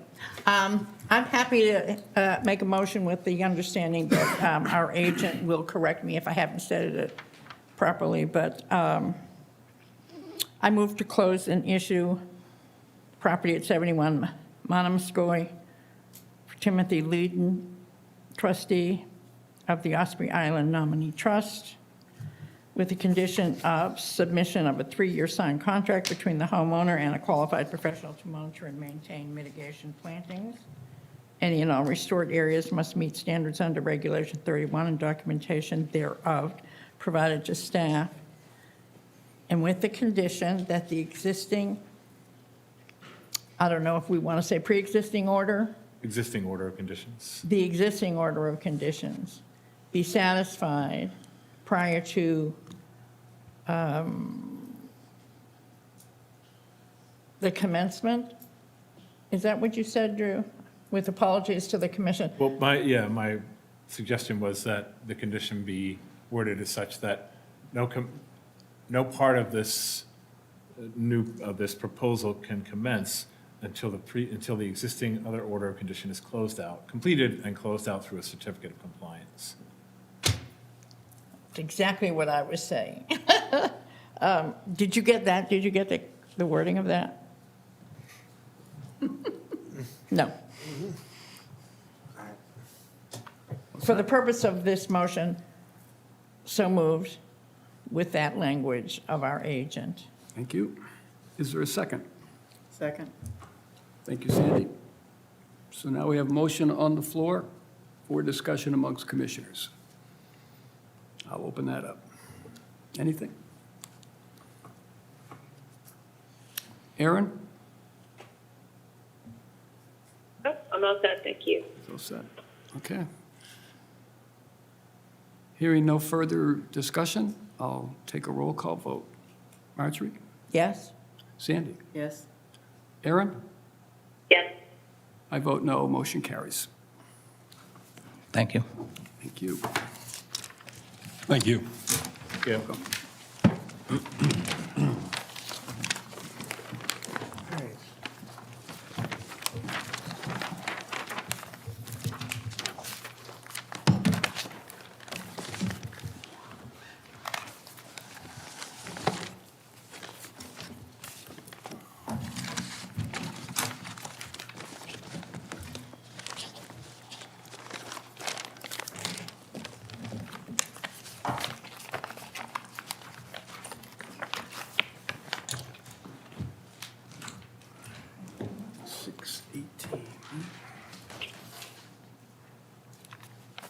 Now calling the 6:18 hearing for Southward Mashpee Properties LLC, 130 Willow Bend Drive. This is a proposed maintenance pruning of trees and vegetation on a golf course fairway. Representative Baxter Nye Engineering and Surveying. This is an RDA. Good evening, gentlemen.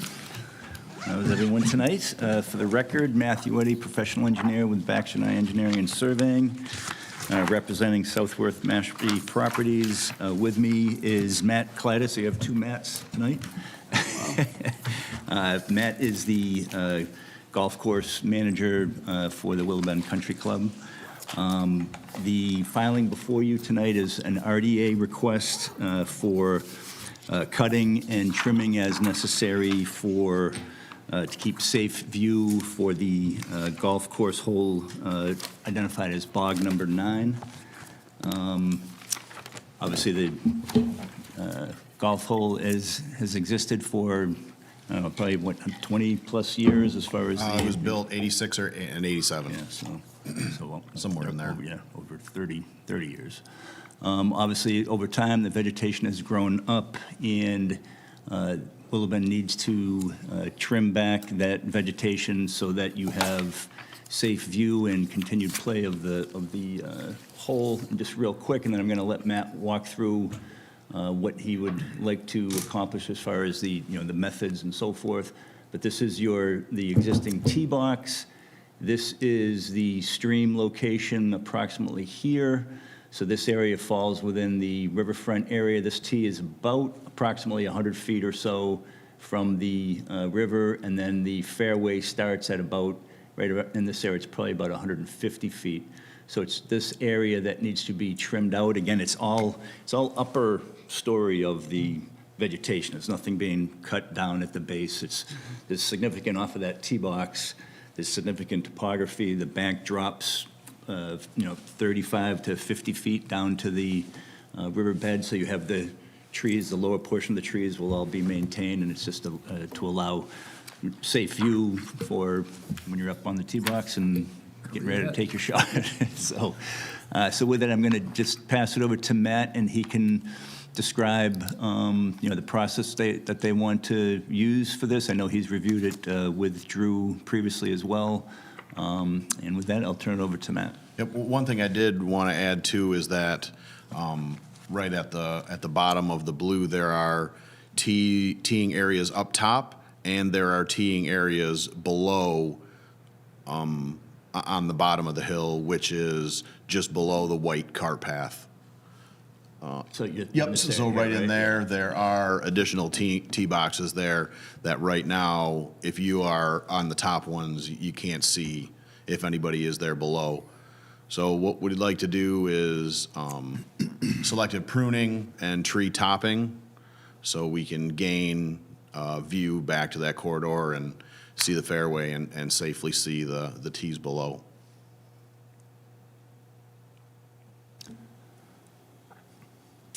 With that, I think would be, turn it back over to the commission and answer any questions that you have. Didn't we do this a couple of years ago? Same tee? I don't think so, no. I thought Not that I was there were involved golf in. carts, and we were up on that elevated tee, and where the carts were coming around. That was probably when we were going through some prior cutting in the golf course, and we went around and we Maybe looked at, We might have discussed it. Oh, yeah. we looked at and we discussed this one that, It's the same spot, right? Same spot. we looked at it, right, but it wasn't, I think at that point, it was discussed at some point in the future, that's where we were talking about, we to were do kind it. of setting up the hierarchy of In fact, different events. We were talking about it, and somebody came along in the cart, and we couldn't even see it. They disappeared behind the Yep. trees. Very And you clever. said, that's exactly what we're worried about. I remember that. It's like that Chevy Chase movie. He's selling the house. You remember the one where the deer comes running across at a perfect time? So one of the questions I would have is, and it's probably a hard one to answer, how much of the top of these trees have to come off? I guess it depends on the slope, right? It does depend on the slope, and we'll try to keep as much greenery as possible and just take what's needed. How many of the trees are involved? Oh, there's Well, yeah, it's that whole swath. the whole, kind of the whole The corridor. whole family, yeah? Yeah, if you can see right there, that bottom picture, we Yeah. kind of almost need to look right through there into the green, into the background, into the greenish area into the Do background. we have a thing here on how wide that is? Yeah, that, the exhibit there, Drew, that shows the two lines. The yellow lines? For the, Oh, your, the exhibit in the filing. Yeah, there you go. Oh, yeah, there you go. Yep.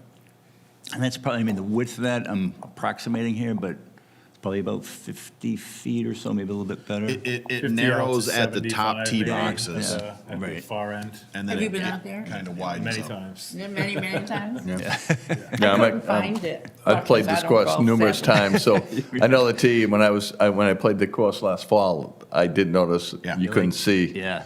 much of the fairway, so. It's, Yeah. and in the That's- last 5 years, the trees have grown significantly, and we've lost a lot of view. And I think I would just add too is, when this cutting is done, obviously you want to do enough cuttings where it's down somewhat so that it's not, they're back here in 2 years and then have to get out there and do it again. And it's better to take, not excessively, obviously, but enough to provide, I don't know, whatever makes sense to the commission, but, maybe 5 years and then they have to come back in 5 Come years, back again. something like that. Yeah. Typically, when you're topping trees, which you see a lot of utility companies do along the power lines, Right. you change and it does require repeated pruning, but eventually the tree is going to start Start to- growing laterally rather than vertically. So you see those Vs that come out over the Yeah. utility lines. Yeah. That's repeated pruning Yeah. to train the tree to grow in that pattern, basically. So, yeah, that makes sense to have it repeated every so often. as necessary. You know, and then as far as if it, again, makes sense to the commission and to staff, that, you know, staff could meet out there with Willow Bend, you know, prior to and just at the start of, to really kind of, okay, here's what we're going to be doing. And because it is going to have to be a field fit, if you will, Right. as you're doing it, just to make sure that Drew and staff is on the same page with Willow Bend and they stay within the guidelines of what is expected. And I'm sure that, I know that they will, but we just want to make sure that everybody is on the same page, you know? Well, it's actually a safety issue. Yeah, exactly. Right. And would there be a plan to replace trees that die from excessive pruning? I mean, there wasn't. That's something we could look at if that's the case, because some of these, and that's a good point, because some of these trees, better in the other image here, you've got some white pine. When you top white pine, chances are your days are numbered, because you're just cutting out most of the foliage and the regenerative portion of the tree. So We kind of talked about if that. that's, if, you know, standing dead wood is definitely a habitat value, you know, over time, but if it does eventually come down, I think we can look at doing maybe some restorative ground cover in that area or something to mitigate for that circumstance. Could you put in a slow-growing tree, like a eastern cedar or Something something that like wouldn't that? grow very tall. Yeah, something Just to provide more biomass in the absence of that. More diversity for the wildlife, yeah. Yep. But would it make sense, though, to not, you know, not go in and plant anything right now? You wait until, I mean. That would be a wait and see. Yeah, I mean, and again, depending on timing of, you know, if a tree is going to die, is it 2 years, is it 3 years? Maybe as we were kind of mentioned, that 5-year time period, if that's acceptable, Right. that's, you know, it's looked at again, and maybe that could even be made, I know, well, in RD, I know you can't condition, but we have the, kind of the outline of the process for just the golf course maintenance overall. So, I mean, something along those lines, The whatever other thing makes too, when sense. it comes to pines, which you do have quite a bit of, you've got pitch and white pine in this corridor, is that when you're cutting during the warm season months, that pitch is gonna keep coming out, and that's gonna attract borer beetles. So you need to figure out a solution for that, to address that possibility. I don't know what your timeline is, I'm assuming you wanna get this done sooner than later, but if you're gonna do it during the summer months. Huh? I don't think it's going to happen Okay. in '23. So then I would coordinate it in, you know, in the winter when Yeah, the temps are below I 40 think degrees. winter so you of don't encounter '24, that. early '24, January, February. Okay. Yeah, wintertime, you don't have to worry about it. Yeah. But, yeah. Yeah, I think it's to the point now with the season and so forth that it has to wait. Yeah, you don't want to create another problem. Yep. Yeah, exactly. Okay. Any other questions or comments? I was curious, what cutting techniques are you using? Using pole pruners and climbers, or using? Yeah, they'll probably use climbers and pole pruners, and some, you know, extended power saws, you know, Mm-hmm. thing. Yeah, it's not good. I just wanted to make sure there's like no dingoes or anything like No. that. So, all right, cool. Okay. I would accept a motion if there is one. Okay, Mr. Chairman, make a motion for Southworth Mashpee Properties LLC, 130 Willow Bend Drive, for negative determination, and just coordinate with staff during the commencement of the work.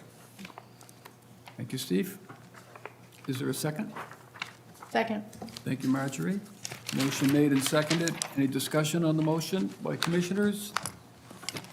Hearing none, I'll take a roll call vote. Steve? Yes. Marjorie? Yes. Sandy? Yes.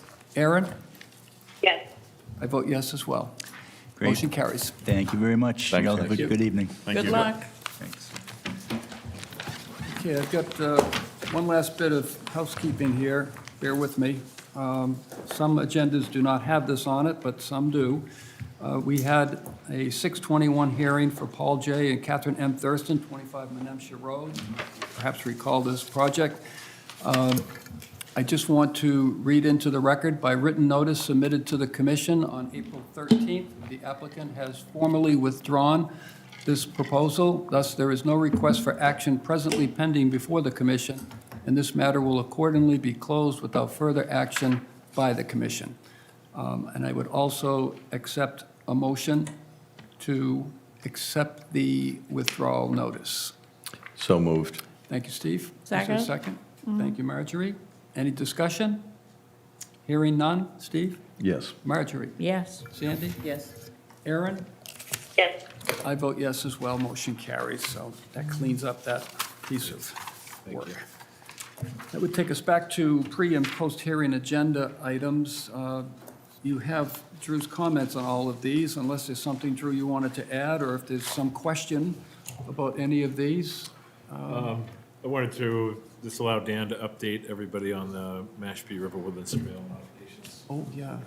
Yeah, so I was working with New England Mountain Biking Association, and they just finished the trail yesterday. All they're waiting on now is just some gravel to come in, and they'll spread a couple yards of gravel, and the trail will be stabilized completely. So now from the Quiniquisette parking lot for the Mashpee Woodlands, you can not have to walk down the steepest slope in the world, risking breaking yourself. You can actually go That's a right. zigzag down the whole thing. And also the erosion patterns are gonna be better, and it will give us an opportunity to rebuild those stairs in the future to stabilize the rest of it. So it's like a miniature Grand Canyon trail. Yeah, yeah, Yeah, pretty much. yeah, Pretty those much. steps were tough. Yeah, Yeah. yeah, so we're looking into having those steps not replaced, because they're really set in stone. I don't want to have to disturb them. Yeah. Just building over them, basically. A set of steps just going over them down the slope. Only on certain sections, not the whole slope. Yeah. So, yeah, Good. it's pretty bad, as you've probably seen. Oh, yeah. So, Yeah. And It's down the see end of my that street. what was the end result with the request by Eversource for the, they wanted a survey plot or something? Yeah. They wanted a survey plan because of the original proposal to cut through the guardrail.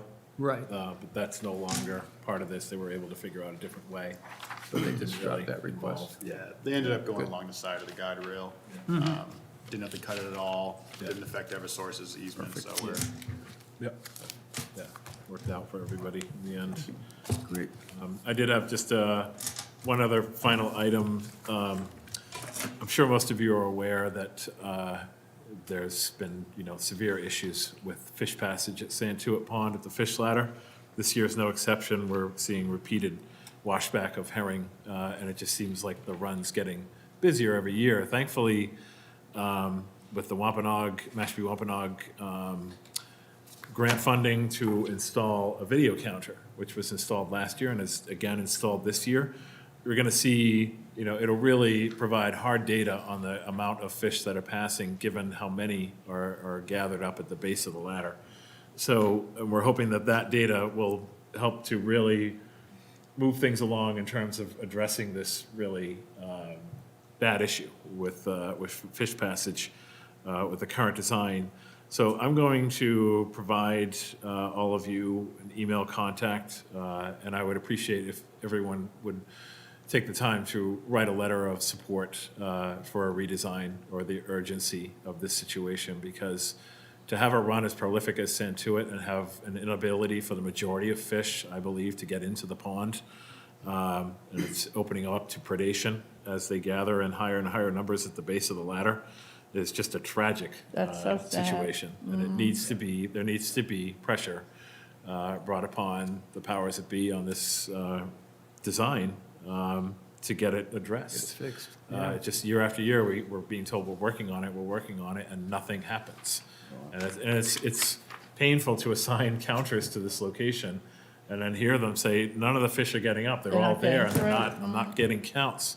And it's just it's an awful situation to deal with, and I can't stand dealing with it anymore. I'd really like to get this Been addressed. talking about it for a few years now. It's just an ongoing conversation, and, the last thing that happened was NRCS, the Natural Resources Conservation Service, sent people out there, design experts, and there was an agreement on what the conceptual approach was gonna be, and then nothing, radio silence after that, and so it's gotta, So do you give us in the email, make sure you give us how. I'll give you a synopsis of. To whom we're supposed to address it, though. Yeah, and I'll give you just a kind of summary background so you can base your letter on that information, the Right. timeline, up to this point. But it's That's just so a source of sad. frustration that just is Really? really, there's no reason why it can't be addressed in a redesign. So, One of several reasons the population is going down. exactly. Yeah, They don't need an Fix this impediment at the one. last stretch. Yeah. This one can be addressed. Especially one that was intended to ease their passage and is doing just the Right. opposite, so. we're also having issues with birds finding new zones to hunt. So Right. cormorants, I counted 32 there this afternoon. Not even diving, just waiting for the fish to come up. And cormorants are fantastic hunters. They have an amazing success rate. So, but at the bottom of the pool every day, you can see between 500 to 1,000 just sitting at the bottom of the pool. No And way. between 30 to 50 trying to jump up, and I don't know, 15, 20 of them getting smacked down every single time. It appears that like up to 50% just get washed back Yeah. down. And that just tires them out. Eventually, Of they're going to stop course. trying to ascend the ladder because of exhaustion. Yeah. So it's a situation that's really urgent. And If you like birds of prey, it's the best time to watch them right now. Yeah, I get will some say good that. pictures. Yeah. And that's it. No other comments. Ospreys are getting fat. Okay. Predator field day.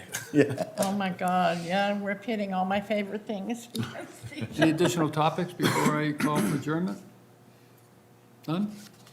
I'll take a motion then to sadly adjourn. Okay, so moved. Thank you, Steve. Second. Thank you, Marjorie. Discussion on the motion? Hearing none? Steve? Yes. Marjorie? Yes, sir. Sandy? Yes. Aaron? Yes. I vote yes as well. We are adjourned. Great, thank you. Yay. Everybody. Good job, Good night, Aaron. everybody. I got paperwork. Thank you. And then I have one form.